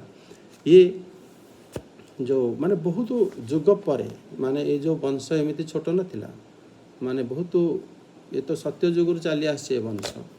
तापर से तांकर जो देवक पुत्र थे, देवकंकर पुत्र रे 4 माने तांकर पुत्र थिले देववान, उपदेव, सुदेव एवं देववर्धन। उग्रसेनंकर 9 पुत्र थिले, जो 9 पुत्र में सबुठ प्रसिद्ध थिला कंस। कंस तापरे तांकर अन्य पुत्र माने थिले जो सुनामान, यगध्र, कंक, शंकु, मुहु, राष्ट्रपाल, सृष्टि एवं तुष्टिमान। ये 9 पुत्र जिते भगवान श्रीकृष्ण जिते बड़े इनको माने कंस को उद्धार करते से एमाने मध्य सहित तापरे युद्ध करी उद्धार हो जाइतिले। तांकर 5 कन्या थिले, कंसा, कंसवती, कंका, सरभु, राष्ट्रपालिका। एमाने वसुदेवंकर भाई मानक सहित विवाह से करथिले। एवं श्री जो देवकंकर जो थिले देवक एवं उग्रसेन 2 भाई थिले, सेई माने संबंध रे कंसंकर भौणी थिले देवकी। कंसंकर पिता उग्रसेनकर झियो देवकी नथिले, देवकंकर झियो थिले देवकी। देवकीर जो माने हमर देवकंकर जो 7 कन्या थिले सेथिरो तांकर बड़ जो झियो तांकर ना हला श्रुतदेवा, शांतिदेवा, उपदेवा, श्रीदेवा, फिर देव रक्षित, सहदेवा। तापरे सबुठ कन्या कनिष्ठ कन्या थिले देवकी। देवकी को विवाह जेतळ हितला अंतिम विवाह, तापरे विवाह वसुदेवंकर हेई नथिला। सेते बेले सब लीला दशम स्कंद जोटा आम पाठ करवा। अन्य पत्नी मान सहित कौन कौन पुत्र उत्पन्न होते से कथा सुखदेव गोस्वामी पाद यही अध्याय कहीदेवे आग को। तापरे आमे जो वृष्णि वंशर जो वसुदेव आदि जो आविर्भाव सेटा एबे सुनिबा। क्षीरदिनी माताजी 26 ରୁ 36 देखो।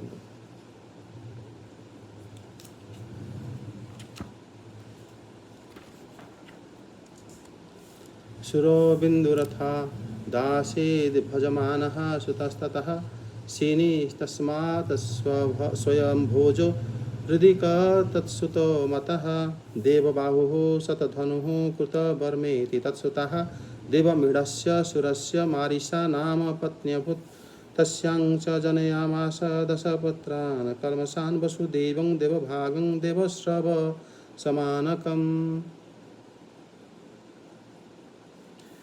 सञ्जयः श्यामकं कंकं शमिकं वत्सकं बृकं देवदुन्धभयोः नेदुरानकः यस्य जन्मनि वसुदेवं हरेः स्थानं वदन्त्यानकन्दोदुभीमं पृथः च सुतदेवा च सुतकीर्ति सुतश्रवः राज्याधिदेवी तये तेषां भगिन्यः पञ्चकन्यकाः कुन्तेः सख्युः पितः शूरो या पुत्रस्य पृथा मदान्।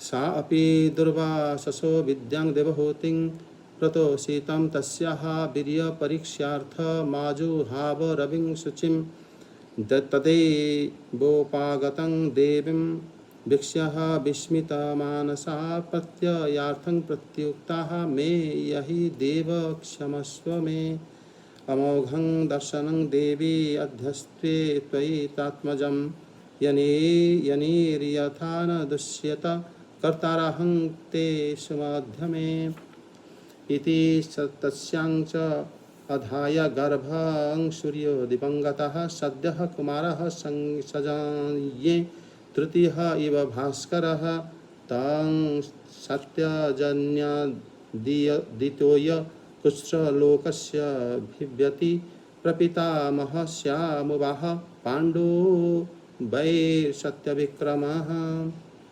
अनुवाद। ଜୟ ଜଗନ୍ନାଥ। जय जगन्नाथ। ରଥଙ୍କ ପୁତ୍ର ବିଦୁରଥଙ୍କ ଠାରୁ ସୁର ଓ ସୁରଙ୍କ ଠାରୁ ଭଜମାନ, ଭଜମାନଙ୍କ ଠାରୁ ତିନି, ତିନିଙ୍କ ଠାରୁ ସ୍ୱୟଂଭଜ ଓ ସ୍ୱୟଂଭଜଙ୍କ ଠାରୁ ଋଦିକ ନାମକ ପୁତ୍ର ଜାତ ହେଲେ। ଋଦିକଙ୍କର ତିନି ପୁତ୍ର ଦେବବାହୁ, ଶତଧନ୍ୱା ଓ କୃତବର୍ମା। ଦେବବୀରଙ୍କ ପୁତ୍ର ସୁରଙ୍କ ପତ୍ନୀର ନାମ ଥିଲା ମାରିସା। ସେ ତାଙ୍କ ଗର୍ଭରୁ 10ଟି ନିଷ୍ପାପ ପୁତ୍ର ଉତ୍ପନ୍ନ କରିଥିଲେ। ସେମାନେ ହେଲେ ବସୁଦେବ, ଦେବଭାଗ, ଦେବସ୍ରବା, ଆନକ, ସଞ୍ଜୟ, ଶ୍ୟାମକ, କଙ୍କ, ଶମିକ, ବଶ୍ଚକ ଓ ବୃକ। ସେମାନେ ସମସ୍ତେ ଥିଲେ ପୁଣ୍ୟାତ୍ମା। ବସୁଦେବଙ୍କ ଜନ୍ମ ସମୟରେ ଦେବତା ମାନଙ୍କର ଆନକ ଓ ଦୁନ୍ଦୁଭି, ଭେରୀ ଓ ନାଗରା ଆପେ ଆପେ ବାଜି ଉଠିଥିଲା। ତେଣୁ ତାଙ୍କୁ ଆନକ ଦୁନ୍ଦୁଭି ବୋଲି ମଧ୍ୟ କୁହାଯାଏ। ସେ ହିଁ ଥିଲେ ଭଗବାନ ଶ୍ରୀକୃଷ୍ଣଙ୍କର ପିତା। ବସୁଦେବ ଆଦିଙ୍କର 5 ଭଉଣୀ ମଧ୍ୟ ଥିଲେ। ସେମାନେ ହେଲେ କୃଥା ଅର୍ଥାତ୍ କୁନ୍ତି, ଶ୍ରୁତଦେବା, ଶ୍ରୁତକୀର୍ତ୍ତି, ଶ୍ରୁତସ୍ରବା ଓ ରାଜାଧିଦେବୀ। କୁନ୍ତିଭୋଜ ଥିଲେ ବସୁଦେବଙ୍କର ପିତା, ସୁରସେନଙ୍କର ଜଣେ ମିତ୍ର। କୁନ୍ତିଭୋଜଙ୍କର କୌଣସି ସନ୍ତାନ ନଥିଲେ। ତେଣୁ ସୁରସେନ ତାଙ୍କୁ ନିଜର ବଡ଼ ଝିଅ ପୃଥାଙ୍କୁ ପାଳିତା କନ୍ୟା ରୂପେ ପ୍ରଦାନ କରିଥିଲେ। ପୃଥା ଦୁର୍ବାସା ଋଷିଙ୍କୁ ପ୍ରସନ୍ନ କରି ତାଙ୍କଠାରୁ ଦେବତାମାନଙ୍କୁ ଆବାହନ କରି ଆଣିପାରିବାର ବିଦ୍ୟା ଶିଖିଥିଲେ। ସେହି ବିଦ୍ୟାର ପ୍ରଭାବ ଜାଣିବା ନିମନ୍ତେ ପୃଥା ଦିନେ ପରମ ପବିତ୍ର ସୂର୍ଯ୍ୟଙ୍କୁ ଆବାହନ କଲେ। ଫଳରେ ଭଗବାନ ସୂର୍ଯ୍ୟ ଆସି ପହଞ୍ଚିଗଲେ। ତାଙ୍କୁ ଦେଖି ପୃଥା ବିସ୍ମିତ ହୋଇଗଲେ। ସେ କହିଲେ, ଭଗବାନ ମୋତେ କ୍ଷମା କରନ୍ତୁ, ମୁଁ କେବଳ ବିଦ୍ୟାର ପ୍ରଭାବ ପରୀକ୍ଷା କରି ଦେଖୁଥିଲି। ଆପଣ ଏଥର ଫେରି ଯାଇ ପାରନ୍ତି। ସୂର୍ଯ୍ୟଦେବ କହିଲେ, ହେ ଦେବୀ, ମୋର ଦର୍ଶନ ନିଷ୍ଫଳ ହୁଏ ନାହିଁ। ତେଣୁ ହେ ସୁନ୍ଦରୀ, ମୁଁ ତୁମଠାରୁ ଗୋଟିଏ ପୁତ୍ର ଉତ୍ପନ୍ନ କରିବାକୁ ଚାହେଁ। ହଁ, ତୁମର ଯୋନି ଯେପରି ଦୂଷିତ ନ ହେବ, ମୁଁ ତାର ଉପାୟ କରିଦେବି। ଏପରି କହି ସୂର୍ଯ୍ୟ ଗର୍ଭ ସ୍ଥାପନ କରିଦେବା ପରେ ସ୍ୱର୍ଗକୁ ଚାଲିଗଲେ। ତାଙ୍କର ଗୋଟିଏ ସୁନ୍ଦର ଓ ତେଜସ୍ୱୀ ପୁତ୍ର ଜନ୍ମ ହେଲା। ସେ ଦେଖିବାକୁ ନିତ୍ୟ ସୂର୍ଯ୍ୟ ପରି ହୋଇଥାଏ। ଲୋକନିନ୍ଦା ହେବ ବୋଲି ଡରିଗଲେ। ତେଣୁ ସେ ବଡ଼ ଦୁଃଖର ସହିତ ସେଇ ଶିଶୁଟିକୁ ନଦୀ ଜଳରେ ଭସାଇ ଦେଲେ। ସେ ପରିଚିତ, ସେ ସିଦ୍ଧାନ୍ତ ସଙ୍ଗେ ତୁମ ପ୍ରପିତାମହ ପାଣ୍ଡୁଙ୍କର ବିବାହ ହୋଇଥିଲା। ପାଣ୍ଡୁ ବାସ୍ତବରେ ଜଣେ ପରାକ୍ରମୀ ବୀର ଥିଲେ। ହରିଓମ ହରିଓମ। ଧନ୍ୟବାଦ ମାତା। ଜୟ ଜଗନ୍ନାଥ। ଏଠି ମାନେ ପୁଣି ବୃଷ୍ଣିବଂଶ କୁ ମାନେ ଇଏ ସୁଖଦେବ ଗୋସ୍ୱାମୀପାଦ କହୁଛନ୍ତି କି ଯେଉଁ ତାଙ୍କର ପୁତ୍ର ଥିଲେ ପ୍ରଥମେ ଯୁଧାୟୁଧ, ତାପରେ ଅନମିତ୍ର, ବୃଷ୍ଣି, ଚିତ୍ରରଥଙ୍କ ପୁତ୍ର ହେଲେ ବିଦୁରଥ। ହିସୁର ଭଜମାନ ମାନେ ଏଙ୍କର ବଂଶରେ ଆସିଥିଲେ ଏବଂ ସିନି, ସ୍ୱୟଂଭଜ, ହୃଦିକ, ଦେବବାହୁ ଆଉ ଶତଧନୁ, କୃତବର୍ମାଙ୍କ ବିଷୟରେ ଆମେ ମଧ୍ୟ ଶୁଣିବା ଆଗକୁ 10ମ ସ୍କନ୍ଧରେ। ଦେବବାହୁଙ୍କର ଯେଉଁ ପୁତ୍ର ଥିଲେ ସେ ତାଙ୍କ ନାଁ ଥିଲା ଦେବମେଢ଼। ଦେବମେଢ଼ଙ୍କର ବାସ୍ତବରେ ତାଙ୍କର କ୍ଷତ୍ରିୟ ସ୍ତ୍ରୀ ଥିଲେ। ସେଥିରୁ ସୁରସେନ ଆବିର୍ଭାବ ହୋଇଥିଲେ, ଜନ୍ମ ହୋଇଥିଲେ। ସୁରସେନଙ୍କ ପୁତ୍ର ହୋଇଥିଲେ ବସୁଦେବ। ସୁରସେନଙ୍କର ପତ୍ନୀ ଥିଲେ ମାରିସା। କିନ୍ତୁ ଦେବମେଢ଼ଙ୍କର ଆଉ ଜଣେ ଥିଲେ ବୈଶ୍ୟ ପତ୍ନୀ। ସେଥିରୁ ତାଙ୍କର ଯେଉଁ ପୁତ୍ର ହୋଇଥିଲେ ତାଙ୍କ ନାଁ ଥିଲା ପ୍ରଜନ୍ୟ। ଏ ବିଷୟରେ ଆମେ ଆଗକୁ ଜାଣିବା। ପ୍ରଜନ୍ୟଙ୍କର ପୁତ୍ର ଥିଲେ ଆମର ନନ୍ଦ ମହାରାଜ, ଯିଏକି ମାନେ ଭଗବାନ ଶ୍ରୀକୃଷ୍ଣ ଯେଉଁ ଜାଗାକୁ ବ୍ରଜରେ ଯିବେ। ଆଉ ସେତେବେଳେ ତାଙ୍କର 5 ପୁତ୍ର ହୋଇଥିଲେ ପ୍ରଜନ୍ୟଙ୍କର। ପ୍ରଜନ୍ୟ जो 5 पुत्र थे नंद उपनंद नंद ना प्रथम थे उपनंद फिर अरिनंद फिर नंद सनंद और नंदन ये 5 नंद महाराज मझिया पुत्र थे किंतु सी समस्त श्रेष्ठ हो सब बड़ भाई माने तांको ही मुखिया बा राजा करथिले एवं प्रजन्यंकर पिता हेले देवमिढ़ एवं सुरसेनंकर पिता मध्य हेले देवमिढ़ सी तांकर वैश्यंकर पत्नी से जात होते ये किंतु सब 2 जन जाक चंद्रवंश एवं 2 जन जाक तापरे जो सुरसेनकर मारिसांक ठारू 10 पुत्र होते 10 पुत्र रु तांकर जो माने तांकर ना हैला वसुदेव देवभाग देवभावंकर जो पुत्र श्री उद्धव होते जो भगवान भक्त थे जहाँ विषय आम मैंने शुणा तापर देवश्रवा अनक संजय श्यामल कंक समीक वत्सल और वृक ये 10 जन पुत्र बड़ पवित्र आत्मा एवं समस्त धार्मिक थे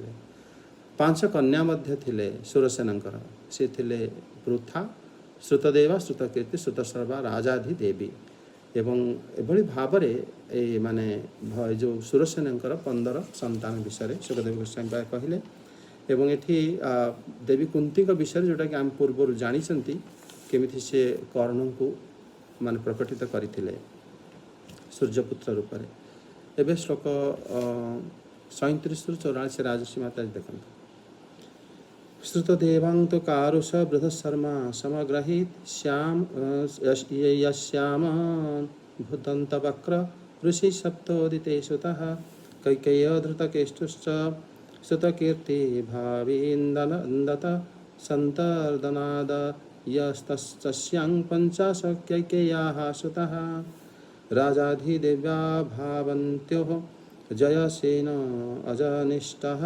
दमघोषश्चति राजः श्रुतश्रव समग्रहीत् शिशुपालः सुतस्तस्य कथितस्तस्य सम्भवः देवभागस्य कंसाया चित्रकेतु बृहद्बलौ कंसवत्यां देवश्रवसः सुवीर ईशोमांस्तः कंकया मानका जातः सत्यजितत्पुरोजितस्तथा सृञ्जयो राष्ट्रपाल्यां च वृषदुर्मर्षपणादिकान् हरिकेशा हिरण्याक्षौः सुरभूम्या च श्यामकः मिश्रकिश्यामप्सरसि वृकादीन् वत्सकस्तथा तक्ष पुष्करशालादीन् दुर्वाक्ष्यः वृक आदधे सुमित्रार्जुनपालादीन् शमिका तु सुदामिनी कंकश्च कर्णिकायां वै ऋतधाम जयावपिः। अनुवाद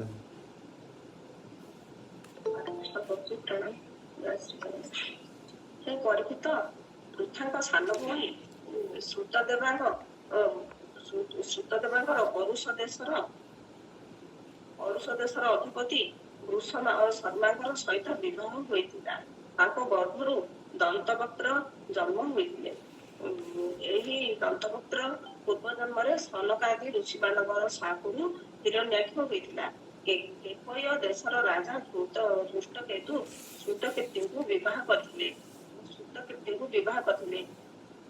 ତାଙ୍କଠାରୁ ସନ୍ତର୍ଦନ ଆଦି 5 ଜଣ କୈକେୟ ରାଜକୁମାର ଜନ୍ମ ହୋଇଥିଲେ। ରାଜାଧି ଦେବୀଙ୍କର ବିବାହ ଜୟସେନଙ୍କ ସହିତ ହୋଇଥିଲା। ତାଙ୍କର ବିନ୍ଦ ଓ ଅନୁବିନ୍ଦ ନାମକ 2ଟି ପୁତ୍ର ଥିଲେ। ସେମାନେ ଅବନ୍ତୀ ରାଜା ହୋଇଥିଲେ। ଚେଦି ରାଜ ଦମଘୋଷ ଶ୍ରୁତଶ୍ରବାଙ୍କୁ ବିବାହ କରିଥିଲେ। ତାଙ୍କ ପୁତ୍ର ଥିଲା ଶିଶୁପାଳ। ତା ବିଷୟରେ ମୁଁ ପୂର୍ବରୁ ବର୍ଣ୍ଣନା କରିସାରିଛି। ବାସୁଦେବଙ୍କର ଭାଇମାନଙ୍କ ମଧ୍ୟରୁ ଦେବଭାଗଙ୍କ ପତ୍ନୀ କଂସଙ୍କ ଗର୍ଭରୁ ଚିତ୍ରକେତୁ ଓ ବୃହଦ୍ବଳ ନାମରେ 2ଟି ପୁତ୍ର ଜନ୍ମ ହୋଇଥିଲେ। ଦେବଶ୍ରବାଙ୍କ ପତ୍ନୀ କଂସବତୀଙ୍କ ଠାରୁ ସୁବୀର ଓ ଈଶୁମାନ ନାମକ 2ଟି ପୁତ୍ର ଜନ୍ମ ହୋଇଥିଲେ। ଆନକଙ୍କ ପତ୍ନୀ କଙ୍କାଙ୍କ ଠାରୁ ମଧ୍ୟ 2 ପୁତ୍ର ଶତ୍ରୁଜିତ ଓ ପୁରୁଜିତ ଜନ୍ମ ହୋଇଥିଲେ। ସଞ୍ଜୟଙ୍କ ପତ୍ନୀ ରାଷ୍ଟ୍ରପାଳିକାଙ୍କ ଗର୍ଭରୁ କୁଶ ଦୁର୍ମର୍ଷଣ ଆଦି କେତୋଟି ପୁତ୍ର ଜନ୍ମ ହୋଇଥିଲେ। ଶ୍ୟାମକଙ୍କ ସୁରଭୁ ନାମ୍ନୀ ପତ୍ନୀଙ୍କ ଠାରୁ ହରିକେଶ ଓ ହିରଣ୍ୟାକ୍ଷ ନାମକ ଦୁଇଟି ପୁତ୍ର ଜନ୍ମ ହୋଇଥିଲେ। ବତ୍ସଙ୍କର ମଧ୍ୟ ମିତ୍ରକେଶୀ ଅପ୍ସରାଙ୍କ ଗର୍ଭରୁ ବୃକ ଆଦି କେତେକ ପୁତ୍ର ଜନ୍ମ ହୋଇଥିଲେ। ବୃକ ଦୁର୍ବାକ୍ଷୀଙ୍କ ଗର୍ଭରୁ ତକ୍ଷ, ପୁଷ୍କର, ଶାଳ ଆଦି କେତେକ ପୁତ୍ର ଜନ୍ମ ହୋଇଥିଲେ। ସମୀକଙ୍କ ପତ୍ନୀ ସୁଦାମିନୀ ମଧ୍ୟ ସୁମିତ୍ର ଓ ଅଧୁଲପାଳ ଆଦି କେତୋଟି ପୁତ୍ରଙ୍କୁ ଜନ୍ମ ଦେଇଥିଲେ। କଙ୍କଙ୍କ ପତ୍ନୀ କନିକାଙ୍କ ଗର୍ଭରୁ ଋତଧାମ ଓ ଜୟ ନାମକ ଦୁଇଟି ପୁତ୍ର ଜନ୍ମ ହୋଇଥିଲେ। ଜୟ ଜଗନ୍ନାଥ। ଏଠି ମାନେ ଶ୍ରୀ ସୁଖଦେବ ଗୋସ୍ୱାମୀ ଯେମିତି ଆମର ଉଗ୍ରସେନଙ୍କର ଯେଉଁ ଝିଅମାନେ ସବୁ ଏଙ୍କର ସୁରସେନଙ୍କର ପୁଅମାନଙ୍କ ସହିତ ବିବାହ ତାଙ୍କର ହେଇଥିଲା ସେ କଥା କହିଛନ୍ତି। ଏବଂ ସୁରସେନଙ୍କର ଯେଉଁ 5 ଝିଅ ଥିଲେ ସେମାନେ ଅନ୍ୟାନ୍ୟ ଯେଉଁମାନଙ୍କ ସହିତ ବିବାହ କରିଥିଲେ ତାଙ୍କ ଅନ୍ୟାନ୍ୟ ରାଜାଙ୍କ ସହିତ ସେ ଅନ୍ୟାନ୍ୟ ବଂଶର ଥିଲେ। ମାନେ ଯେଉଁ ଚେଦି ବଂଶର ରାଜା ହେଲେ, ପାଣ୍ଡୁ ମାନେ ପୁରୁ ବଂଶର ରାଜା ହେଲେ, ତାଙ୍କ ସହିତ ବିବାହ କରିଥିଲେ। ତାଙ୍କର ସନ୍ତାନକୁ ସେ ବର୍ଣ୍ଣନ କରିଛନ୍ତି, ଯେଉଁଟାକି ଆମର ଭଗବାନ ଶ୍ରୀକୃଷ୍ଣଙ୍କ ଲୀଳାରେ ସେମାନଙ୍କର ସମସ୍ତଙ୍କର ରହୁଛି। ଗୋଟେ ହେଲା ପୃଥାଙ୍କ ସହିତ ପାଣ୍ଡୁଙ୍କର ବିବାହ ହେଇଥିଲା 5 ପାଣ୍ଡବ, ଯେଉଁଟା ଶ୍ରୀ ଯୁଧିଷ୍ଠିର, ଶ୍ରୀ ଭୀମସେନ, ଶ୍ରୀ ଅର୍ଜୁନ ଦେବ ଏବଂ ନକୁଳ ଏବଂ ସହଦେବ।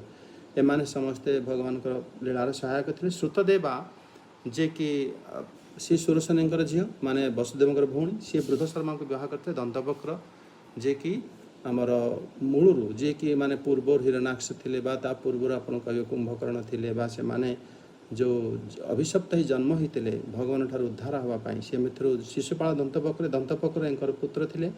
ସୁତକୀର୍ତ୍ତି ଯିଏକି ବସୁଦେବଙ୍କର ଭଉଣୀ, ଆଉ ସେ ଧୃଷ୍ଟକେତୁଙ୍କ ସହିତ ସନ୍ତର୍ଦନ ନାମକ ପୁତ୍ର ହେଇଥିଲେ। ରାଜାଧି ଦେବୀଙ୍କ ସହିତ ଜୟସେନଙ୍କର ସେ ତାଙ୍କର ବିନ୍ଦା ଅନୁବିନ୍ଦା ସେମାନେ ହେଇଥିଲେ। ଅବନ୍ତୀ ନଗରରେ ରାଜା ଥିଲେ।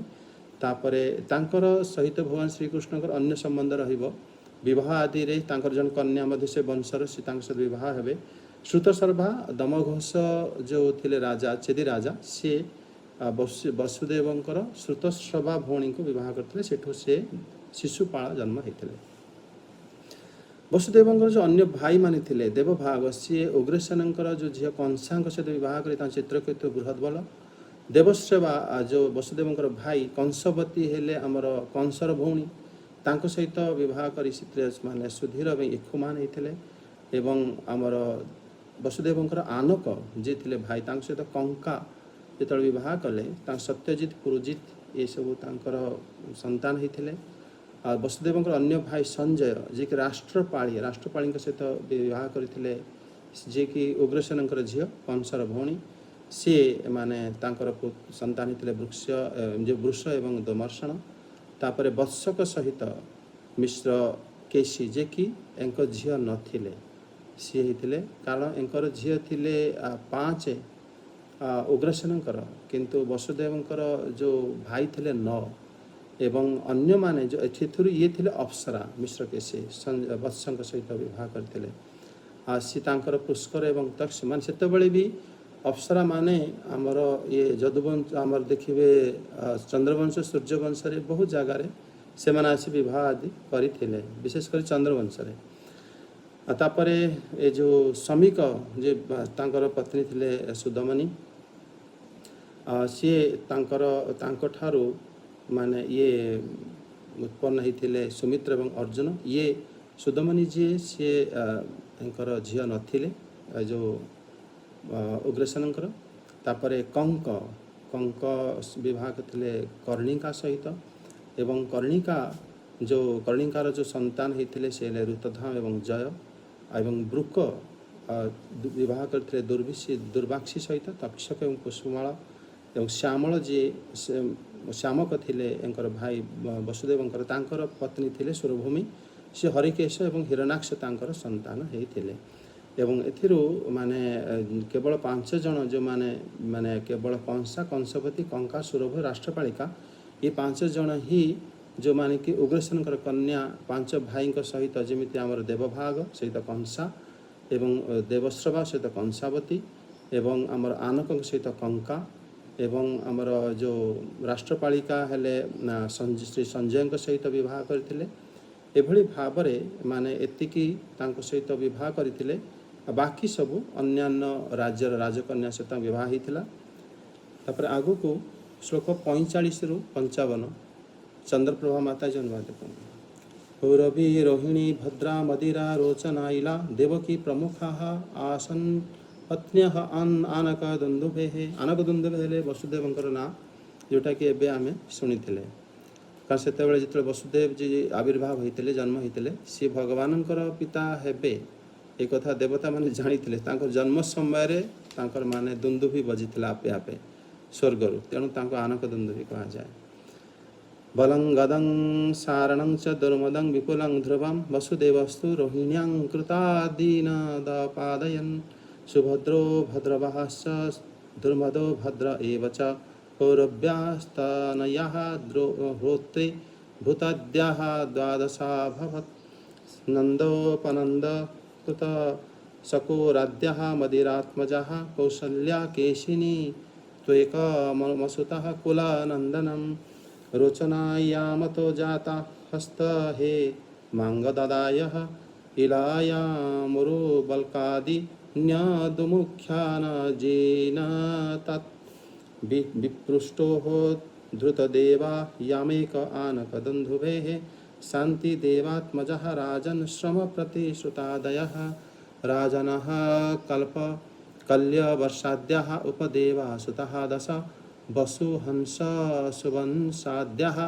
श्रीदेवायास्तु षट्सुतः देवरक्षितयः लब्धः नवचात्रः गदादयः वसुदेवः सुतानष्ट्रा बादधेशः देवया पुरी विश्रुतमुख्यातु साक्षात् धर्मो वसुनिवः वसुदेवस्तु देवक्यामष्ट पुत्रान् जीजानात् कीर्तिमन्तं सुषेणं च भद्रसेनमुदारधिः रुजं सामदनं भद्रं सङ्कर्षणमहेश्वरम् अष्टमस्तु तयोराशि तत्स्वयमेव हरिः किलः सुभद्रा च महाभागा तव राजन्य पितामही। अनुवाद। हरे कृष्ण महाराज दंडवत प्रणाम। दंडवत। दानव दुंदुभि वसुदेवंकर कौरवी रोहिणी भद्रा मदिरा रोचना इला देवकी आदि बहु पत्नी थिले। रोहिणी गर्भरु वसुदेवंकर बलराम गोद सारण दुर्मद विपुल ध्रुव कृत आदि पुत्र जन्म होइथिले। कौरवींक गर्भरु भूत सुभद्र भद्रबाह दुर्मद भद्र आदि 12टी पुत्र जन्म होइथिले। नंद उपनंद कृतक सुर आदि थिले मदिरांक गर्भरु जात पुत्र। कौशल्या गोटे मात्र वंश उज्जवलकारी पुत्र जन्म करिथिले। तांकर नाम थिला केशी। से रोचनांक गर्भरु हस्त ओ हेमांगद आदि तथा इळांक गर्भरु उरुबक्ल प्रधान यदुवंशी पुत्र मानंकु जन्म देइथिले। हे परीक्षित वसुदेवंकर पत्नी ध्रुत देवींक गर्भरु विपृष्ट नामक गोटे मात्र पुत्र हेला ओ शांति देवींक गर्भरु श्रम ओ प्रतिश्रुत आदि केतेक पुत्र हेले। उपदेवांक पुत्र कल्पवर्ष आदि 10 जन राजा हेले। श्री देवांकर पशु हंस सुवंश आदि 6टी पुत्र हेले। देव ऋषितांक गर्भरु गोद आदि 9टी पुत्र हेले। स्वयं धर्म जेपरी अष्टवसुଙ୍କୁ उत्पन्न करिथिले वसुदेव सेहीपरि सहदेवांक गर्भरु पुरु विश्रुत आदि 8टी पुत्र उत्पन्न करिथिले। परम उदार वसुदेव देवकींक गर्भरु मध्य 8टी पुत्र उत्पन्न करिथिले। सेमानंक मध्यरु प्रथम 7 जनंकर नाम हेला कीर्तिमान सुषेण भद्रसेन रुजु समर्दन भद्र एवं बलराम। बलराम थिले स्वयं शेष देवंक अवतार। सेही दंपतिंकर अष्टम पुत्र थिले स्वयं श्री भगवान।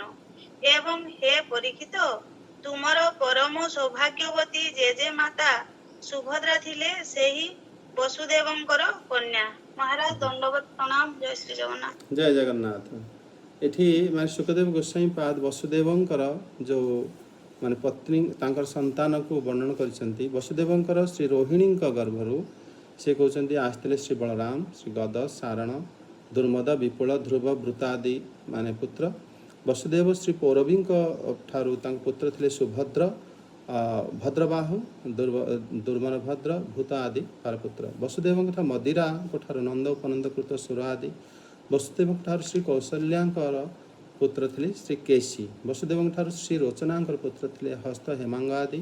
ବସୁଦେବଙ୍କ ଠାରୁ ଶ୍ରୀ ଇଳାଙ୍କ ଆସିଥିଲେ ଉରୁବଲ୍କ ଆଦି ଯଦୁବଂଶୀ। ବସୁଦେବଙ୍କ ଠାରୁ ଶ୍ରୀ ଧୃତଦେବାଙ୍କର ଆସିଥିଲେ ବିପୃଷ୍ଟ ଏବଂ ବସୁଦେବଙ୍କ ଠାରୁ ଶ୍ରୀ ଶାନ୍ତିଦେବାଙ୍କର ପୁତ୍ର ଥିଲେ ପ୍ରତିଶ୍ରୁତ ଏବଂ ଶ୍ରମ। ଶ୍ରୀ ବସୁଦେବଙ୍କର ଉପଦେବାଙ୍କର ଯେଉଁ ପୁତ୍ର ଥିଲେ କଳ୍ପବର୍ଷ ଆଦି 10 ପୁତ୍ର। ଶ୍ରୀ ବସୁଦେବଙ୍କ ଠାରୁ ଶ୍ରୀଦେବାଙ୍କର ପୁତ୍ର ଥିଲେ ବସୁ, ହଂସ, ସୁବଂଶ ଇତ୍ୟାଦି 6 ପୁତ୍ର। ଶ୍ରୀ ବସୁଦେବଙ୍କ ଠାରୁ ଦେବରକ୍ଷୀ, ତାଙ୍କ ଠାରୁ ଗଦ ଇତ୍ୟାଦି 10 ପୁତ୍ର ଥିଲେ। ଶ୍ରୀ ବସୁଦେବଙ୍କ ଠାରୁ ଶ୍ରୀ ସହଦେବାଙ୍କ ପତ୍ନୀ ଗର୍ଭରୁ ପ୍ରବର, ଶ୍ରୁତ ଆଦି 8 ବସୁ ଥିଲେ। ଶ୍ରୀ ବସୁଦେବଙ୍କ ଠାରୁ ଶ୍ରୀ ଦେବକୀଙ୍କର ଗର୍ଭରୁ ଆସିଥିଲେ ଶ୍ରୀ କୀର୍ତ୍ତିମାନ, ଶ୍ରୀ ସୁଷେଣ, ଶ୍ରୀ ଭଦ୍ରସେନ, ଶ୍ରୀ ରୁଜୁ, ଶ୍ରୀ ସମଦର୍ଶନ, ଶ୍ରୀ ଭଦ୍ର ଏବଂ ଶ୍ରୀ ଶଙ୍କର୍ଷଣ ଏବଂ ଶ୍ରୀକୃଷ୍ଣ ଏବଂ ଶ୍ରୀ ସୁଭଦ୍ରା। ଏଠି ଶ୍ରୀ ଭଗବାନଙ୍କର ଯେଉଁ ଭାଇମାନେ ଥିଲେ ସେମାନଙ୍କର ଯଦିଓ କଂସ ସେମାନଙ୍କୁ ବଦ୍ଧ କରିଦେଇଥିଲା ତା ସତ୍ତ୍ୱେ ବି ସେମାନଙ୍କର ନାମକରଣ ବସୁଦେବ କରିଥିଲେ ଏବଂ ବସୁଦେବ ଏବଂ ଦେବକୀ ତାଙ୍କ ନାମକରଣ କଲା ପରେ ସେ କଂସକୁ ଦେଇଥିଲେ। ତାପରେ ଏଠି ଆଉ ଗୋଟେ କଥା ଆପଣ ଦେଖିବେ ଯେଉଁ ଏଙ୍କର ଉଗ୍ରସେନଙ୍କର ଯେଉଁ ତାଙ୍କର ଝିଅ ଥିଲେ, ଉଗ୍ରସେନଙ୍କର ଝିଅ ଥିଲେ 7, କିନ୍ତୁ ଏଠି ଆମେ ଯେଉଁ ପତ୍ନୀଙ୍କର ସନ୍ତାନ ଏଠି ଆମେ ଚର୍ଚ୍ଚା କଲେ ଏମାନଙ୍କ ସଂଖ୍ୟା ହେଲା 13। ତାର ଅର୍ଥ ହେଲା ବସୁଦେବଙ୍କର ବହୁତ ଅନ୍ୟ ପତ୍ନୀ ଥିଲେ, କିନ୍ତୁ ଦେବୀ ଦେବକୀ ବସୁଦେବଙ୍କର ଉଗ୍ରସେନଙ୍କର କନିଷ୍ଠ କନ୍ୟା ଥିଲେ। ତେଣୁ ତାଙ୍କ ବିଷୟରେ ଏ ବିଷୟରେ କୁହାଯାଇଛି। ଆଉ ଗୋଟେ କଥା ଏ ଶ୍ଲୋକରେ ଆପଣ ଧ୍ୟାନ ଦେଇନଥିବେ, ମାନେ ଶ୍ରୀ ରୋହିଣୀଙ୍କର ପୁତ୍ର ନାମରେ ମଧ୍ୟ ଶ୍ରୀ ସୁଖଦେବ ଗୋସ୍ୱାମୀ ପାଦ ଶ୍ରୀ ବଳରାମଙ୍କୁ ରଖିଛନ୍ତି ଏବଂ ଶ୍ରୀ ଦେବକୀଙ୍କର ପୁତ୍ରରେ ମଧ୍ୟ ଶ୍ରୀ ବଳରାମଙ୍କୁ ରଖିଛନ୍ତି। ମାନେ ଗଣିତ ଯଦିଓ ସେ ଜଣେ ଥିଲେ ତାଙ୍କୁ 2 ଥର ଗଣାଯାଇଛି। ଏବଂ ଦେଖନ୍ତୁ ସେ ଦେବକୀଙ୍କର ଯେତେବେଳେ ପୁତ୍ର ଗଣନା କରିଛନ୍ତି ତାଙ୍କୁ ଶ୍ରୀ ଶଙ୍କର୍ଷଣ କହିଛନ୍ତି ଏବଂ ଯେତେବେଳେ ଶ୍ରୀ ରୋହିଣୀଙ୍କର ପୁତ୍ରକୁ ସେ ମାନେ କରିଛନ୍ତି ଗଣନା ସେତେବେଳେ ତାଙ୍କୁ ସେ ଶ୍ରୀ ବଳରାମ କହିଛନ୍ତି। ମାନେ ଶ୍ରୀ ବଳରାମ ଏବଂ ଶ୍ରୀ ଶଙ୍କର୍ଷଣରେ ଏ ଭିତରେ ଟିକେ ପାର୍ଥକ୍ୟ ଏଇଆ, ବ୍ରଜରେ ଯିଏ ରହନ୍ତି ସେ ହେଉଛନ୍ତି ଶ୍ରୀ ବଳରାମ ଆଉ ଯିଏ ଦ୍ୱାରକାରେ ରହନ୍ତି ସେ ହେଉଛନ୍ତି ଶ୍ରୀ ଶଙ୍କର୍ଷଣ। ବ୍ରଜରେ ଯିଏ ରହନ୍ତି ସେ ହେଉଛନ୍ତି ଶ୍ରୀକୃଷ୍ଣ, ଯିଏ ଦ୍ୱାରକାରେ ରହନ୍ତି ସେ ହେଲେ ବାସୁଦେବ। ମାନେ ଏଥିରେ ତାଙ୍କର ମୂଳ ଅଂଶ ଏବଂ ତାଙ୍କର ବିସ୍ତାର ଅଂଶ ତାଙ୍କର ଲୀଳାରେ ତାଙ୍କର ଭାବନାରେ ତାଙ୍କର ଯେଉଁ ମାନେ ଯେଉଁ ରସରେ ଏଥିରେ ପାର୍ଥକ୍ୟ ଏ ଜାଗାରେ ସୁଖଦେବ ଗୋସ୍ୱାମୀ ପାଦ ନିଜେ ବର୍ଣ୍ଣନାରେ ରଖିଛନ୍ତି, ତାକୁ ଆଗକୁ ସେ ବତାଇବେ। ଶ୍ଲୋକ 56ରୁ ଶେଷ ପର୍ଯ୍ୟନ୍ତ ସୁତପା ମାତାଜୀ। यदा यदेह धर्मस्य क्षयो वृषिश्च पाप्मनः तदा तो भगवानेशः आत्मनं सृजते हरिः। न हस्य जन्मनो हेतुः कर्मणो वा महीपते आत्ममायां विनेशस्य परस्य द्रष्टुरात्मनः यन्मायया चेष्टितं पुंसा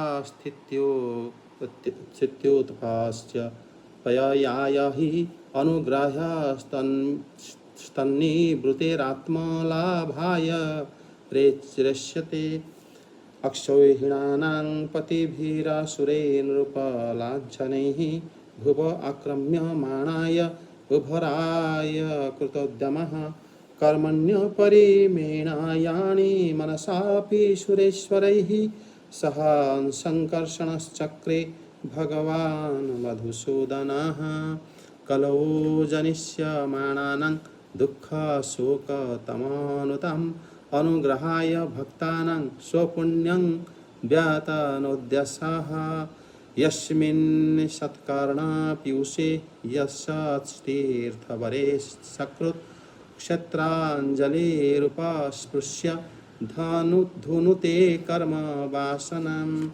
भुजवृष्णयन्धकामा धूसुरा सेन दशार्हकैः शालाग्नि श्लाघनीये हितः शाश्वत कुरु संजय पाण्डुभिः स्निग्धस्मितोक्षितो दारेर्वाक्योर्विक्रमलीलया नृलोकं रमयामास भृत्या सर्वाङ्गराम्यया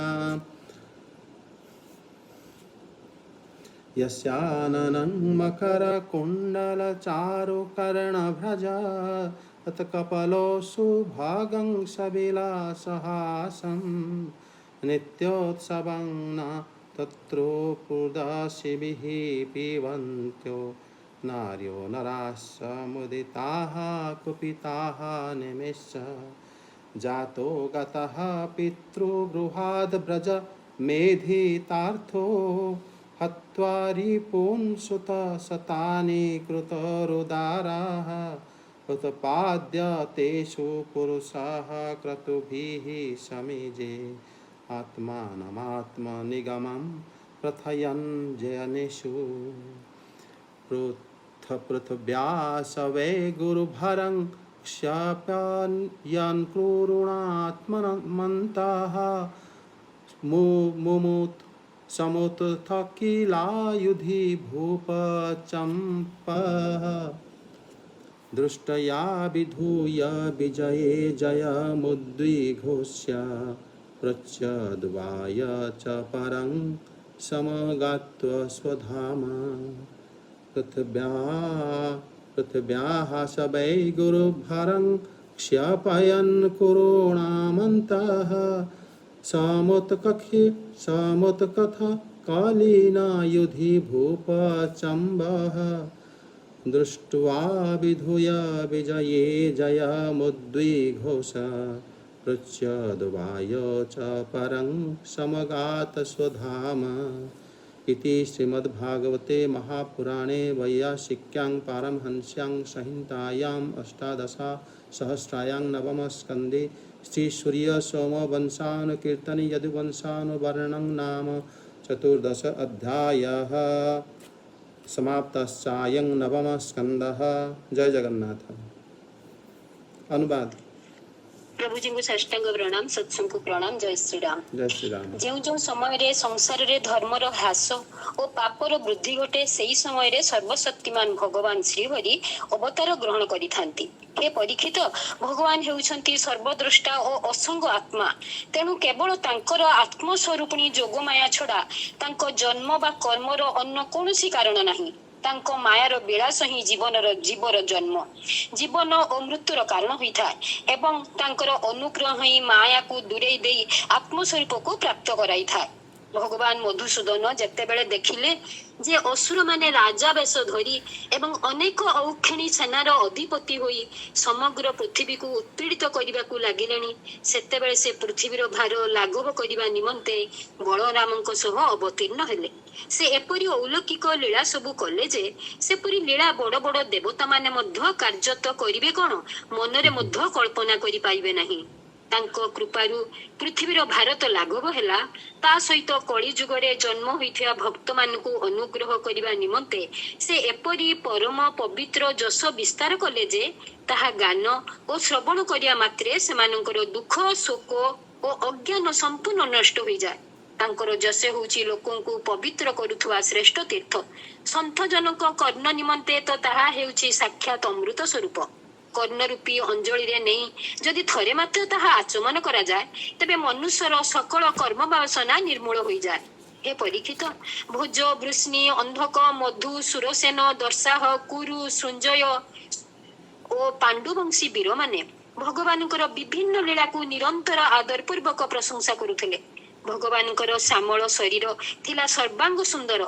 से निजर सेई मनोरम रूप द्वारा तथा प्रेम भरा मृदु हास, मधुर चाहाणी, अनुग्रहपूर्ण वचन एवं पराक्रमपूर्ण लीला द्वारा समग्र मर्तभुवन को आनंद रे मज्जाई दउथिले। भगवानकर मृदु मृदु हसुर शोभा थिला अनुपम। मकर कुंडल झुलुथिबारु तांको कर्ण बड़ कमनीय बोध हेउथला। कुंडलर आभारे तांको कपाळर शोभा आउरी अधिक फुटी उठुथला। से जेतेबेले हास्य विलास रे मृदु मृदु हसी दउथिले सेतेबेले सत्य जेपरी तांकर सदा प्रसन्न बदन रे आनंदर बन्या आसी जाउथला। सकल नर नारी निज निजर नेत्र रूपी पात्र रे तांकर मुख माधुरी निरंतर पान करी चलीथिले सिना केबे भी तृप्ति हेउनथिले। सेमाने सेही रूप माधुरीर रस ग्रहण करी अत्यंत आनंदित होउथिले। किंतु मझी मझिरे आखिर पलक पड़ी सेथिरे बाधा सृष्टि करिथिवारु पलक पका उठा करिबा देवता निमिंक उपरे सेमान विरक्त होई जाउथिले। लीलामय पुरुषोत्तम भगवान मथुरा रे वसुदेवंक घरे जन्म हेले सिना सेठरे रहिले नाही। से चाली आसिले गोकुल रे बास करुथुवा नंदराजंक घरकू, कारण सेठारे रही गोपाल गोपी ओ गो जाति को आनंद प्रदान करिबा तांकर उद्देश्य थिला। से उद्देश्य पूर्ण करि देई से फेरी आसिले मथुरा को। से ब्रजरे मथुरा रे तथा द्वारकरे रही बहु शत्रु को संहार कले। से बहु संख्यक कन्या को विवाह करी सहस्र सहस्र पुत्र उत्पन्न कले। एतद व्यतीत लोक मानकु भगवत स्वरूप साक्षात्कार कराउथुआ आपणा बाणी रूपी वेदर मर्यादा प्रतिष्ठा करिबा निमंते से अनेक यज्ञ करी निजकु निजे यजन पूजन करिथिले।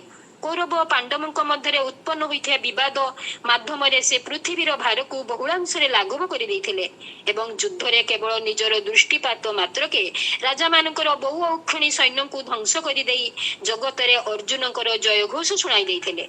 तापरे से उद्धव को आत्मतत्व उपदेश देई शेष रे निजर परम धाम को प्रत्यावर्तन कले। प्रभु जी प्रणाम। जय श्री राम। जय जगन्नाथ। प्रभु देखा इच्छा होचे एते सुंदर। देख धीरे धीरे आम पहुँची गले भगवान माने नवम स्कंद समाप्ति मध्य गला। केते सुंदर ढंगरे श्री सुखदेव गोस्वामी पाद माने तांकर वंशानुचरित्र को से रखिले एवं एबे से माने भगवान श्री कृष्ण को कथा कहवा आरंभ करदेले। माने से कहते यदा यदा ही धर्मस्य क्षय जेटा भगवद गीतार श्री भगवान कही ये तांको अलग भाव में कहते कि यदा यदा ही धर्मस्य अक्षय पापनः बुद्धिश्च तदासु ईशो भगवान हरि आत्मनं सृजते। जितेबले धर्म क्षीण हो जाए और पाप बढ़ी जाए तेबे संपूर्ण जगतर नियामक श्री हरि अवतार ग्रहण करती। एटा हला साधारण कथा, किंतु स्वयं भगवान एभली लीला अवतार करिवे, ब्रज लीला देखेबे, सिथिरे माने बड़ सब रहस्य लुचिकी थाए। कारण भगवान आविर्भाव जदि केवल दुष्ट विनाश होता सी तांको एते परिश्रम करे आवश्यकता नहीं, से केमिति उपाय मध्य से विनाश करि पारंते। किंतु माने श्री भगवान एठी सुखदेव गोस्वामी पाद कहते कि भगवान समस्तंकर द्रष्टा परम पुरुष नियामक तांकर जन्मर कारण माया अतिरिक्त कर्म आदि हो पारे नाही। कारण माया आमुक जन्म करिथाए, सी भगवान को जन्मर कारण हो पारे नाही। भगवान कौन से कर्मवशत से भगवान है कि जन्म ही नांती। तेणु ए विषय सुखदेव गोस्वामी पाद आगु तो बुझाइबे। तथापि 58 एवं 57 श्लोक से कहते कि यन्माया चेष्टितं पंसः, जो जहाँकर भगवान माया विलास जीव मानकर अनुग्रह, जीव माने से मायांकर अनुग्रह रे ही आमे सब पालित होचंती। आमर जन्म कर्म सब तांको से हिसाब रे भगवद गीता रे जो जो सब श्लोक आम पाठ करछंती वास्तव रे जेमिति आमे बहुत माने मशक्कत बहुत कोशिश चेष्टा करी करी कि आमे माने माने पापरु मुक्त हो धीरे धीरे धीरे धीरे ठीक रास्ता रे जीवा पई आमे चेष्टा करूछंती। किंतु एठी माने से माया भगवानंकर अधीन थाए, से भगवान को अधीन करि पारे नाही। एवं से कहते कि माने जितेबले से भगवान देखिले कि अक्षय हीणानां पति भी नृपा लांछन ही असुर ही, जिते देखिले कि माने अक्षयणी सेनांकर सब स्वामी होती, किंतु से राजा गुड़िक सब माने तांकर लक्ष्य से सब राजा भेष थिले, किंतु से माने राजा भली माने प्रजा मान पालन करुनथिले। सेमानकर लोभ सेमानकर मोह मद माश्चर्य ये सब एते माने अधिक बढ़ी जाइथिला। माने से पृथ्वी को माने बहुत प्रकार उत्पीड़ित करुले। तेणु से श्री भगवान कौन कले श्री बलदेव सहित अवतार ग्रहण कले। तेणु से कहते माने अभाराय कृतोद्यम सह संकर्षण भगवान मधुसूदन, सी श्री संकर्षण सहित सी आसी श्री भगवान एकुटिया नुह, सी आसिक जो लीला कले सुरेश्वरे मनसा अपि अपरेम याणी कर्मणि चक्रे। से माने एमिति लीला करथिले जो माने बड़ बड़ देवता माने माने से चिंता मध्य करि पारले नथिले, से भाबी नथिले एभली लीला हबो बोली। माने श्री भगवान जो अवतार नेले श्री कृष्ण अवतार से काहा को न जीतिले। अष्ट दिगपाल जो भगवान पूर्व अवतार जतले आसंती से समस्त को सम्मान देई केवल निज कार्य करके चली जाती, एठी श्री भगवान जो अवतार नेले ये जो अवतार ए सुखदेव गोस्वामी पाद वर्णन करुँच अष्ट दिगपाल सहित प्रथम तांकर माने होता युद्ध माने से पराभूत श्री वरुणदेव श्री इंद्रदेव वायुदेव अग्निदेव ईशानदेव एवं दिग्पति आदि से माने एवं अधिकारी कुबेर एवं जम एवं आमर इंद्रदेव ये समस्ते जो अष्ट दिगपाल एमाने समस्ते भगवान को सहित समस्ते पराभवता स्वीकार करते से जानी पार नथिले कि वास्तव में एमिति जे वास्तव में समस्त जे जगतर स्वामी से एभली होंदी बोली से माने साक्षात अनुभव करथिले। ये जो आम दशम स्कंदरे देखिबा जो कि भगवान अन्यान्य अवतार रे एमिति केबे हेले माने समस्त को तांकर अनुभव कराई नथिले। तापर तो छाड़ जेतल श्री भगवान समस्त को जीति सारले से पुणी भाविले कि कामदेव को भी जीता जाए। से भगवान कामदेव जहाँ जी कि अजय तांको केही जीति पारि नथिले सेतले मध्य श्री भगवान तांको रास लीला रे तांको निमंत्रण देथिले कामदेव से भाविथिले माने वास्तव रे श्री कृष्ण माने कामर अधीन हो जिवे किंतु जेतले भगवान ताऊ जीति गले सेतले कामदेव मध्य तांको शरण रे पसी से मध्य निजे पराभव स्वीकार करि नथिले। तेणु भगवान को जो लीला देवता माने केबे चिंता करि पारि नथिले कारण कामदेव को आमे माने जानछन्ती भगवान शिव सहित तांकर माने थिला तांको माने तांको सह न करि पारि तांको भस्म करि देथिले क्यों जीति नथिले भगवान शिव तांको जीति पार नथिले केही कोनोसी अवतार रे कामदेव सहित कहार मान टकरार केबे रही नथिला जहाँ को अजय कहा जाए आउ तांको मध्य भगवान माने जितला हम रासलीला पढ़िबा तल जानियो भगवान कहा को जीति नथिले ये जगत रे किए अच्छी कोनोसी जीव आम जीव मान को मध्य आकृष्ट करि देथिले मुनि मान को आकृष्ट करि देथिले ये जगत रे जेते जने सब जो मान को शक्तिशाली कहा जाए से माने समस्ते पराभव स्वीकार करि नथिले एवं से केबे जे मरि जाई थाए जहार शरीर नष्ट हो सारी जला दाई कि पड़ी पाऊँ से माने जातना शरीर रे जमलोक रे जे जातना पाउथो ताको नहीं आसिले पुणी से जो अवस्था रे जेते दिन तांकर शरीर बड़ होइथिला सेतबेले तांकर माने चुटी तांकर माने तांकर रंग तांकर कपड़ा जहाँ थिला सेई मापरे सेतिक दिन पुराणा सेई भली कपड़ा सेई भली शरीर ताको बिल्कुल सेई भला करके नहीं आस्थिले गुरुपुत्र को बड़ा असंभव माने भगवान जो लीला कले देवता की चिंता भी करि पारि नथिले माने भगवान बलराम के सहित जाइथिले बलराम हेले संकर्षण से तांको आदेश देले कि सेतबेले आपण देखिबे गुरुपुत्र जतरा आनिथिले से कहिले कि माने बड़ भाई तांकर आदेश देले कि एंकु तमे आमको एई भली दियो तांकर आदेश थिबारु प्रकृति तांको बिल्कुल सेई भला तयारी कर देला जेमिति से नष्ट हो जाइथिले जे भला शरीर तांकर समाप्ति हो जाइथिला माने एथिपाई एठी सुखदेव गोस्वामी पाद कहउचंती कि मुनि माने सुरेश्वर मनसा अपि अपरिमेण यानी कर्माणि तांको कर्म को सुरेश्वर माने मध्य तांकर बुद्धि रे अनुमान मध्य लगै नथिले कि भला लीला भगवान ए अवतार रे करिवे बोली।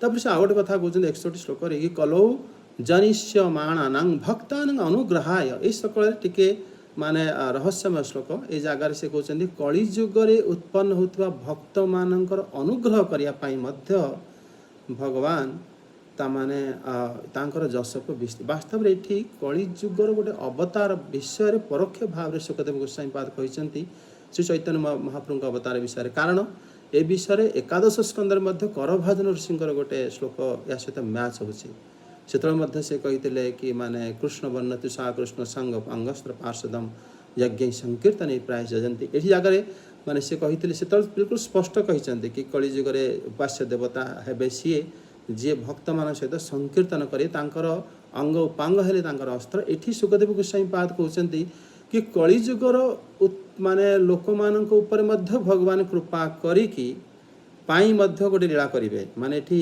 कली युग लोकन पाई भगवान काहे कृपा करिवे भगवान तो जो लीला करला सब युग पाई किंतु कली युग विशेष जगह रे माने कह जे फळे कहा जिबारु एठी कोनोसी भगवान श्री कृष्णकर गोटे विशेष अवतार विषय रे से इंगित कर दैछंती। तापरे द्वादश स्कंदर विषय आमे आउर जानि परिबा तापर से कहउचंती भगवान कर यश पवित्र करुथवा माने तीर्थ सत्पुरुषंकर कर्ण को मध अमृत भଳି यस्मिन सत कर्म कर्ण पीयूषे यशः तीर्थ बरेह सकृत ତାଙ୍କର ମାନେ ଯେଉଁ ଲୀଳା ସେ ଗୋଟେ ଅମୃତ ଭଳି। ଯଦି ଯେଉଁମାନେ କିଏ ଅସ୍ତୋତ୍ତାଞ୍ଜଳି ଉପସ୍ପୃଶ୍ୟ କର୍ମ ବାସନାମ ଧୁନୁତେ, ତାଙ୍କର ସବୁ ପ୍ରକାର ଆମେ ଯେଉଁ ଭଗବଦ ଗୀତାରେ ବହୁତ ଚେଷ୍ଟା କରୁଛନ୍ତି କେମିତି ଆମର କର୍ମ ନାଶ ହେବ, କେମିତି ଆମେ ମାନେ ସତ୍କର୍ମ କରି ଆମେ କେମିତି ଭାବରେ ମନକୁ ଜିତିବା, ଇଏ କରିବା, ବହୁତ ପ୍ରକାରର ଉପାୟ ଆମେ ପଢ଼ୁଛନ୍ତି। କିନ୍ତୁ ସୁଖଦେବ ଗୋସ୍ୱାମୀ ପାଦ କହୁଛନ୍ତି କେବଳ ତାଙ୍କ ଲୀଳା ଯଦି କେବେ ହେଲେ କେବଳ ଜଣେ କେବଳ ଶୁଣିଦେଲା, ତାଙ୍କର କାନରେ ଅଞ୍ଜଳି ନେଇ ଯଦି ଆଚମନ କରିନେଲା, ମାନେ ନେଇଗଲା ଭିତରକୁ, ଦେହ ଭିତରକୁ କାନ ଭିତରେ ଶୁଣିଦେଲା, ତାର ସବୁ ପ୍ରକାରର କର୍ମ ବାସନା ସମୂଳେ ନଷ୍ଟ ହେଇଯିବ। ଏବଂ ତାପରେ ସେ ଶ୍ଲୋକ ସେ ଉପସଂହାର କହୁଛନ୍ତି, ମାନେ ଏଠି କହୁଛନ୍ତି କି ଭଗବାନ ଯେତେବେଳେ ଅବତୀର୍ଣ୍ଣ ହେଇଥିଲେ ସେତେବେଳେ ଭୋଜବଂଶ, ବୃଷ୍ଣିବଂଶ, ଅନ୍ଧକ ବଂଶ, ମଧୁ ବଂଶ, ସୁରସେନଙ୍କର ବଂଶ, ଦଶାହାର, କୁରୁ, ଏସବୁ ମାନେ ଚନ୍ଦ୍ରବଂଶୀ ଏବଂ ସୃଞ୍ଜୟ ଏବଂ ପାଣ୍ଡବ ଏ ସମସ୍ତେ ନିରନ୍ତର ତାଙ୍କର ଲୀଳାଙ୍କୁ ଗାନ କରିଥିଲେ। ଏବଂ ଶ୍ରୀକୃଷ୍ଣଙ୍କର ସର୍ବାଙ୍ଗ ସୁନ୍ଦର ଶରୀର, ସ୍ନେହ ଭରି ତାଙ୍କର ମୁସ୍କାନ, ଔଦାର୍ଯ୍ୟପୂର୍ଣ୍ଣ ବଚନ, ମାନେ ବଡ଼ ଦୟାପୂର୍ଣ୍ଣ ବଚନ, ପରାକ୍ରମ ଲୀଳା ସମ୍ପୂର୍ଣ୍ଣ ମନୁଷ୍ୟକୁ ଆନନ୍ଦ ସାଗରରେ ବିଲକୁଲ ଭସାଇ ଦିଏ, ଡୁବାଇ ଦିଏ। ସେ କହୁଛନ୍ତି ସୁଖଦେବ ଗୋସ୍ୱାମୀ ପାଦ ଯେତେବେଳେ ଭଗବାନଙ୍କ ବିଷୟରେ ବର୍ଣ୍ଣନ କରିଛନ୍ତି, ଆମେ ନବମ ସ୍କନ୍ଦ ସମାପ୍ତି କଲେଣି, ଯେତେବେଳେ ସେ ବର୍ଣ୍ଣନ ପ୍ରଥମେ ସେ ନିଶ୍ଚିତ ଶ୍ରୀକୃଷ୍ଣଙ୍କ ରୂପକୁ ସେ ମାନେ ନିଶ୍ଚିତ ରୂପେ ସେ ଧ୍ୟାନ କରନ୍ତି। ଏବଂ ଏଠି ମାନେ ସେ କହୁଛନ୍ତି ମକର କୁଣ୍ଡଳ ଚାରୁକରଣ ଭ୍ରଜତ କପଳ ସୁଭାଗଂ, ମାନେ ଯେମିତି ସେ ଦେଖିକି ଭଗବାନଙ୍କୁ କହୁଛନ୍ତି ମକରାକୃତି କୁଣ୍ଡଳ ଏବଂ ମାନେ ସିଏ ସୁଶୋଭିତ ବିଳାସପୂର୍ଣ୍ଣ ହସି, ତାଙ୍କର ମୁଖ ସदैବ ତାଙ୍କର ମାନେ ଆନନ୍ଦରେ ସେ ମଗ୍ନ ଥାନ୍ତି। ଏବଂ ଶ୍ରୀକୃଷ୍ଣଙ୍କର ମୁଖର ଶୋଭା ନିଜର ଆଖି ରୂପୀ ମାନେ ଯେଉଁ ବାସନ ବା ପ୍ୟାଲ ମାଧ୍ୟ, ପ୍ୟାଲ ମାନେ ହେଲା ଆମର ତାଟିଆ ହଉ, ଗିନା ହଉ ବା ଥାଳି ହଉ, ତା ମାଧ୍ୟମରେ ପାନ କରି ସବୁ ନରନାରୀ ଆନନ୍ଦ ଏମିତି ଅନୁଭବ କରନ୍ତି କି ସେମାନେ କେବେ ତୃପ୍ତ ହୁଅନ୍ତି ନାହିଁ। ଏ କଥା ସୁଖଦେବ ଗୋସ୍ୱାମୀ ପାଦ କହୁଛନ୍ତି। ମାନେ ତାଙ୍କର ଆଖିକୁ ସେତେବେଳେ ମଧ୍ୟ ସେ ଯଦି କେବଳ ବନ୍ଦ କରି ଖୋଲିବାକୁ ପଲକ ନିମି ସେଠି ବାସ କରନ୍ତି, ସେ କହୁଛନ୍ତି ସେ ନିମିକୁ ମଧ୍ୟ ସେମାନେ କ୍ରୋଧ କରନ୍ତି। ଏ କଥା ବାସ୍ତବରେ ଏ ଦଶମ ସ୍କନ୍ଧର ଗୋପୀମାନଙ୍କର ଉକ୍ତି ଅଟେ, ଯେଉଁଟା ସୁଖଦେବ ଗୋସ୍ୱାମୀ ପାଦ ଏବେ କହିଛନ୍ତି। ସେମାନେ ଭଗବାନଙ୍କୁ ଅପଲକ ନୟନରେ ଦର୍ଶନ କରନ୍ତି। ଆପଣ ଜାଣିଥିବେ ଶ୍ରୀ ଜଗନ୍ନାଥ ଭଗବାନଙ୍କୁ ଯେତେବେଳେ ଆମେ ପୁରୀରେ ଦର୍ଶନ କରନ୍ତି, ଆମେ ଟିକେ ସମୟ ଦର୍ଶନ କରି ଇଆଡ଼େ ସିଆଡ଼େ ଦେଖନ୍ତି। କିନ୍ତୁ ଯେତେବେଳେ ମହାପ୍ରଭୁ ସେ ସମୟରେ ପୁରୀରେ ରହୁଥିଲେ, ଶ୍ରୀ ଚୈତନ୍ୟ ମହାପ୍ରଭୁ ଭଗବାନଙ୍କୁ ଯେତେବେଳେ ସେ ଦର୍ଶନ କରନ୍ତି, ସେ ଆଖିରେ ପତା ପକାନ୍ତିନି, ସେଇ ବିଗ୍ରହ। ଆଉ ଆମେମାନେ ଦେଖନ୍ତି ତ ଆମେ ବହୁତ ଜଲ୍ଦି ବୋର ହୋଇଯାଆନ୍ତି। ଆଉ ସିଏ ଭଗବାନ ଦର୍ଶନ କରନ୍ତି, ତାଙ୍କୁ ଜାଣିଛନ୍ତି କେତେ ସମୟ ତାଙ୍କୁ ଦର୍ଶନ କରନ୍ତି, ମାନେ ମଙ୍ଗଳ ଆରତୀ ବେଳକୁ ଭଗବାନ ଯାଆନ୍ତି ଦର୍ଶନ କରିବା ପାଇଁ, ସକାଳ 4ଟା ବେଳୁ ଆସନ୍ତି ଦିନ 3ଟା ବେଳେ। ସେତେ ସମୟ ସେ ଖଡ଼ା ମାନେ ଠିଆ ହେଇ ଅପଲକ ଦୃଷ୍ଟିରେ ଦର୍ଶନ କରି ତାଙ୍କର ଆଖିରୁ ଯେଉଁ ମାନେ ଲୁହ ଗଡ଼ି ଚାଲେ, ସେ ଗରୁଡ଼ ଖମ୍ବ ନିକଟରେ ଯେଉଁ ପ୍ରଥମେ ଥିଲା, ମାନେ ଯେଉଁ ଟିକେ ଗଢ଼ା ଥିଲା, ସେଇଟା ଭର୍ତ୍ତି ହେଇଯାଏ ସେ ଲୁହରେ। ଏବଂ ତାଙ୍କୁ ଭକ୍ତମାନେ ମାନେ କହନ୍ତି କି ପ୍ରଭୁ ଚାଲନ୍ତୁ, ବିଳମ୍ବ ହେଇଗଲା, ଚାଲନ୍ତୁ, ମାନେ 2ଟା 3ଟା ବେଳେ ସେ ଆସନ୍ତି, ତାପରେ ସେ ପ୍ରସାଦ ଗ୍ରହଣ କରନ୍ତି। ମାନେ ଭଗବାନଙ୍କୁ ଦର୍ଶନ କରିବାର ବିଧି ବି ସିଏ ଶିଖେଇଛନ୍ତି। ସେମିତି ତ କେହି ଦର୍ଶନ କରିପାରିବେନି, ଆମେମାନେ ଟିକେ ସମୟ ଦେଖିକି ଆମେ ପଳେଇ ଆସନ୍ତି। କିନ୍ତୁ ଏଠି ଗୋପୀମାନେ ମଧ୍ୟ ଶ୍ରୀକୃଷ୍ଣଙ୍କୁ ଏମିତି ଦର୍ଶନ କରନ୍ତି। ଏଠି ସୁଖଦେବ ଗୋସ୍ୱାମୀ ମଧ୍ୟ କହୁଛନ୍ତି କି ସେ ତୃପ୍ତ ହୁଅନ୍ତି ନାହିଁ। ସେଇଥିପାଇଁ ଆମର ଦେଖିବେ କି ଯେତେବେଳେ ଭଗବାନ ତୃପ୍ତ ହେଉପାରୁନଥିଲେ, ଆଉ ଯେତେବେଳେ ଶୁଣିଲେ କି ଆଜିଠୁ ବନ୍ଦ ହେଇଗଲା ମନ୍ଦିର, ସେତେବେଳେ ସିଏ ଭାବିଲେ ମୁଁ କେଉଁଠି ତାଙ୍କୁ ଦର୍ଶନ କେମିତି କରିବି। ତାପରେ ସେ ଧାଇଁ ଧାଇଁକା ପଳେଇଥିଲେ ବ୍ରହ୍ମଗିରି, ଯେଉଁ ଆମର ଆଲାରନାଥଙ୍କ ପାଖକୁ। ସେ ଦେଖିକି ସେ କହିଲେ ମୁଁ ପ୍ରାଣନାଥ ମିଳିଲେ। ସେଠି ସେ ଏମିତି ଭାବରେ ପତିତ ହେଇଗଲେ, ପଡ଼ିଗଲେ, ସେ ପଥରରେ ଚିହ୍ନ ପଡ଼ିଗଲା ତାଙ୍କର ଅଙ୍ଗର, ଶ୍ରୀଅଙ୍ଗର। ସେଇଟା ମଧ୍ୟ ଏବେ ବି ଆମେ ଦର୍ଶନ କରନ୍ତି ଯାଇକି ବ୍ରହ୍ମଗିରିରେ। ଆଉ ଏଠି ମାନେ ସୁଖଦେବ ଗୋସ୍ୱାମୀ ପାଦ କହୁଛନ୍ତି କି ଯିଏ ତାଙ୍କୁ ଦର୍ଶନ କରେ କେବେ ସେ ତୃପ୍ତ ହେଇପାରେ ନାହିଁ। ତାପରେ ସେ କହୁଛନ୍ତି ଜାତ ପିତୃଗୃହାତ ବ୍ରଜନ ଗତଃ, ସିଏ ମଥୁରାରେ ମାନେ ସେ ଦେବକୀ ବସୁଦେବଙ୍କର ପୁତ୍ର ରୂପେ ଜନ୍ମ ହେଇ ସେ ବ୍ରଜକୁ ଚାଲିଗଲେ। ଏବଂ ସେ ବ୍ରଜକୁ ଯାଇ କ'ଣ କଲେ ନା, ସେଠି ସେ ତାଙ୍କର ଗୋପ ଏବଂ ଗୋପୀମାନଙ୍କ ସହିତ ତାଙ୍କୁ ସୁଖୀ କରାଇଲେ। ଏବଂ ସେ ଜାଗାରେ ତାପରେ ସେ ଦ୍ୱାରକାର ଲୀଳା କଲେ ଏବଂ पुणी से गृहस्थ हेले विवाह कले इत्यादि श्री भगवान ए जगार एभली लीला कले।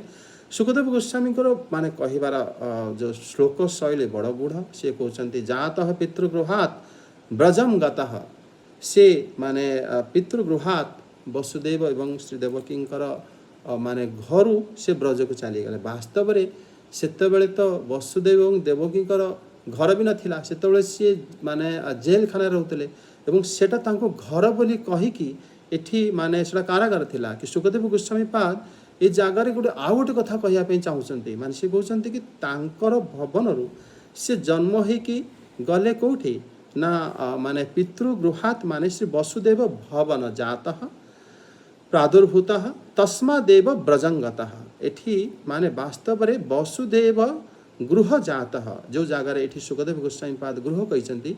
गृह शब्दर अर्थ है घर, गृह शब्दर अर्थ है पत्नी, गृह शब्दर अर्थ है नाम, आ गृह शब्दर अर्थ मध्य परिवार। परिवार माने निज जन निज भक्त। वास्तव में श्री भगवान पितृ घर को नहीं पितृर लोक मान पितृलोक में निजर भक्त हेले तांकर निजर पिता माता को छाड़ी से गले।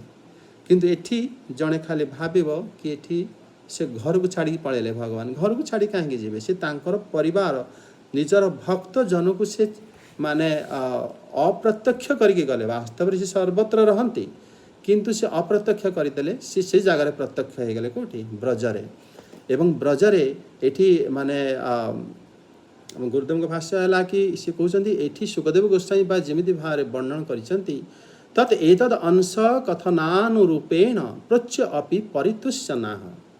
एठी माने से तांकर अंतर कथाटा से भावनाटा को विचार करी कहउछंती कि ए जो कथाटा को से वर्णन करी कि माने वर्णन कौन करिसंती कि से ब्रज जाइसंती। ब्रज गला परे माने एधितार्थ रियून हत्वा उदारः तेषु पुरुषु से जो कहिसंती ब्रज जाय कि से अन्यान्य लीला सब करिसंती तांग भक्त मान को माने सुख प्रदान करिसंती। एथिरे सुखदेव गोस्वामी निज मध्य बड़ आनंद अनुभव करिसंती परितुष्यन्नाः से मध्य तोषण अनुभव करिसंती। कारण से आगु को जेतेबेले से वर्णन करिसंती माने भगवान कर लीला सेतेबेले जेतेबेले नंद उत्सव आसी सेतेबेले से नंद स्व आत्मजः उत्पन्ने एभली शब्द सब व्यवहार करिसंती। माने से कहिसंती नंद महाराज तांकर निज पुत्रर उत्सव से करथिले। एटी सुखदेव गोस्वामी कर वर्णन ये सब। तेणु से जगार माने सुखदेव गोस्वामी कर जो भाषा शैली बा श्लोक जमिति से माने बत कहती सेटा बड़ अद्भुत थिला। एवं सेतेबेले माने श्री व्यास तांको से भागवत पढ़ाइले मध्य किंतु सुखदेव गोस्वामी पादंकर श्लोक रचना से निजे मध्य आत्मविभोर हो जाउतले कि सुखदेव गोस्वामी केमिति भाबरे बुले बुले कहते भगवान का लीला गुड़िक।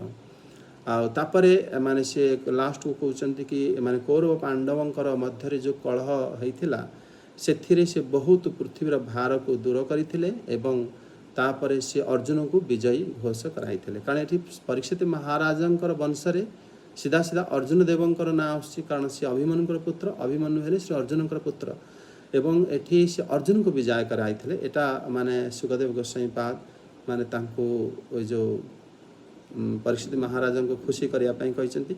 वास्तव विजय तो श्री माने हेइथिला कहार से युधिष्ठिर महाराजन थे बड़ भाई थिले। एठी किंतु श्री सुखदेव गोस्वामी से अर्जुन को नानी थिले। अर्जुन देव वास्तव में पांडव विजयी मध्य से विजयी कौन विजयी से माने अर्जुन देव दिव्य ज्ञान नहीं जाइथिले। से विजय हैला पर मध्य से विजयी तांकर भोग तो इच्छा नथिला से उल्टा सब माने एभली भाव माने राज्य को शासन करुथिले जेमिति से भगवान श्री कृष्ण को प्रसन्न करिया पई से राजा हेइथिले युधिष्ठिर एवं श्री कृष्ण को प्रसन्न करिया पई अर्जुन सब काम करथुले। जेतळे भगवान श्री कृष्ण अंतर्धान हे गले ए समस्त से माने छाड़ी की पड़ीथिले। एवं एक कथा आमे प्रथम स्कंदरे ए विषय शुणिथिले। तापर से कहते तापर श्री भगवान कौन कले ना उद्धव को विधुआ विजय जयम फिर कहते कि उद्धवी धोष्य उद्धवाय च प्रोच्य स्वपरं धाम समागत। से उद्धवाय उद्धव देव को से कौन करते भगवान दिव्य ज्ञान उपदेश प्रदान करते जोटा कि उद्धव गीता को कहा जाए एकादश स्कंद कले ताकू से दे तापर से निज धाम को भगवान माने माने परम धाम समगात निज धाम को से गमन कले। एक कथा सुखदेव गोस्वामी पाद कहते। ये अध्याय आमर समाप्ति है। या पर आम दशम स्कंद आरंभ करिए। जय जगन्नाथ। हरि बोल। जय जगन्नाथ प्रभु।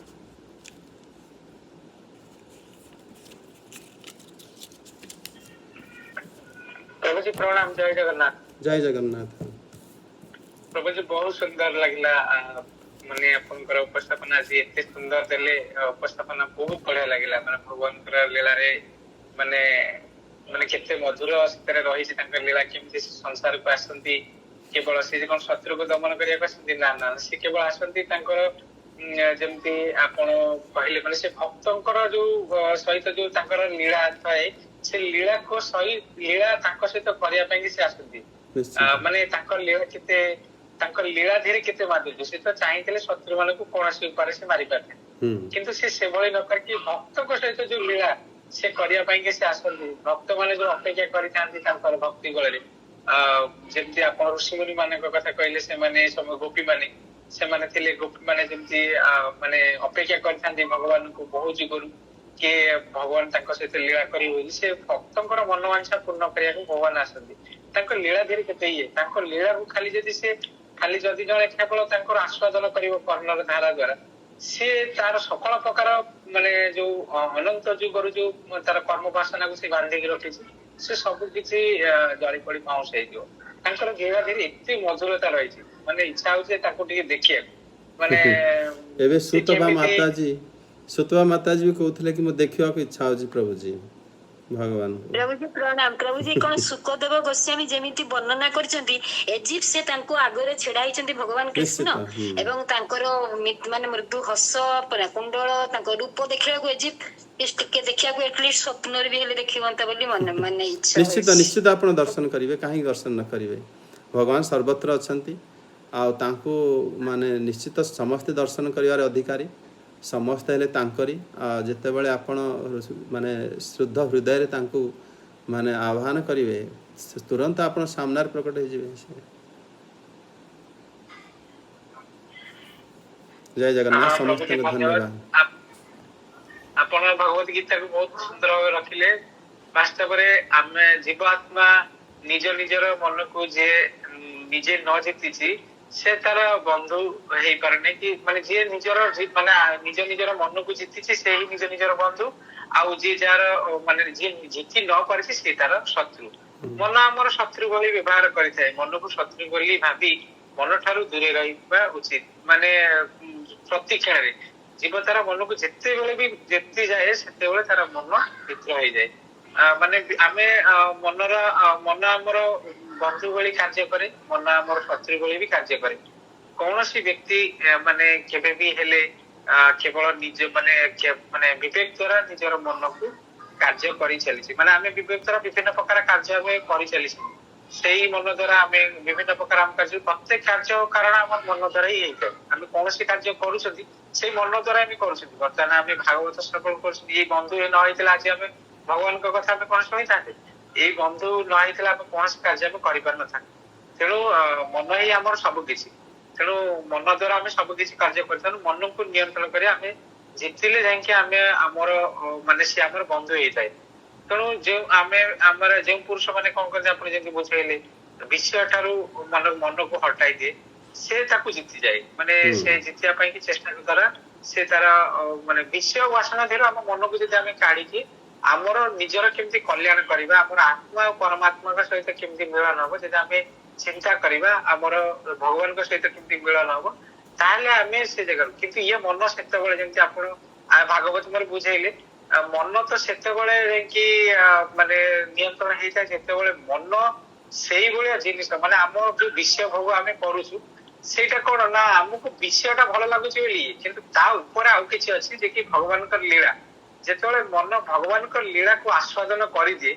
माने तार ऊपर माने खुशीटा को जेतबेले से ताको प्राप्त हेइ जाय सेतबेले तार मन विषय भोग गति आउ जाय धीरे धीरे जेतबेले भगवान कर लीला रे तार मन जेतबेले लागि जाय मन जेतबेले से को ग्रहण करके ता हृदय भीतर जागा दे दिए तारा विषय भोग गति मन जाय सेतबेले से माने तार मन को नियंत्रण करिवार शक्ति ताको प्राप्त हो जाय सेतबेले से निज को जीति जाय ସେତେବେଳେ ତାର ସେଇ ମନ ତାର ବନ୍ଧୁ ହେଇଯାଏ, ସେ ଯେମିତି ଚାହେଁ ସେ ତାର ମନ ସେଇଭଳି ତାର କାର୍ଯ୍ୟ କରେ। ପ୍ରଭୁଜୀ ଆପଣ ବହୁତ ସୁନ୍ଦର ଭାବରେ ଭାଗବତକୁ ବୁଝେଇଲେ, ବହୁତ ବଢିଆ ଲାଗିଲା, ବହୁତ ସୁନ୍ଦର ଉପସ୍ଥାପନ। ଜୟ ଜଗନ୍ନାଥ। ଜୟ ଜଗନ୍ନାଥ।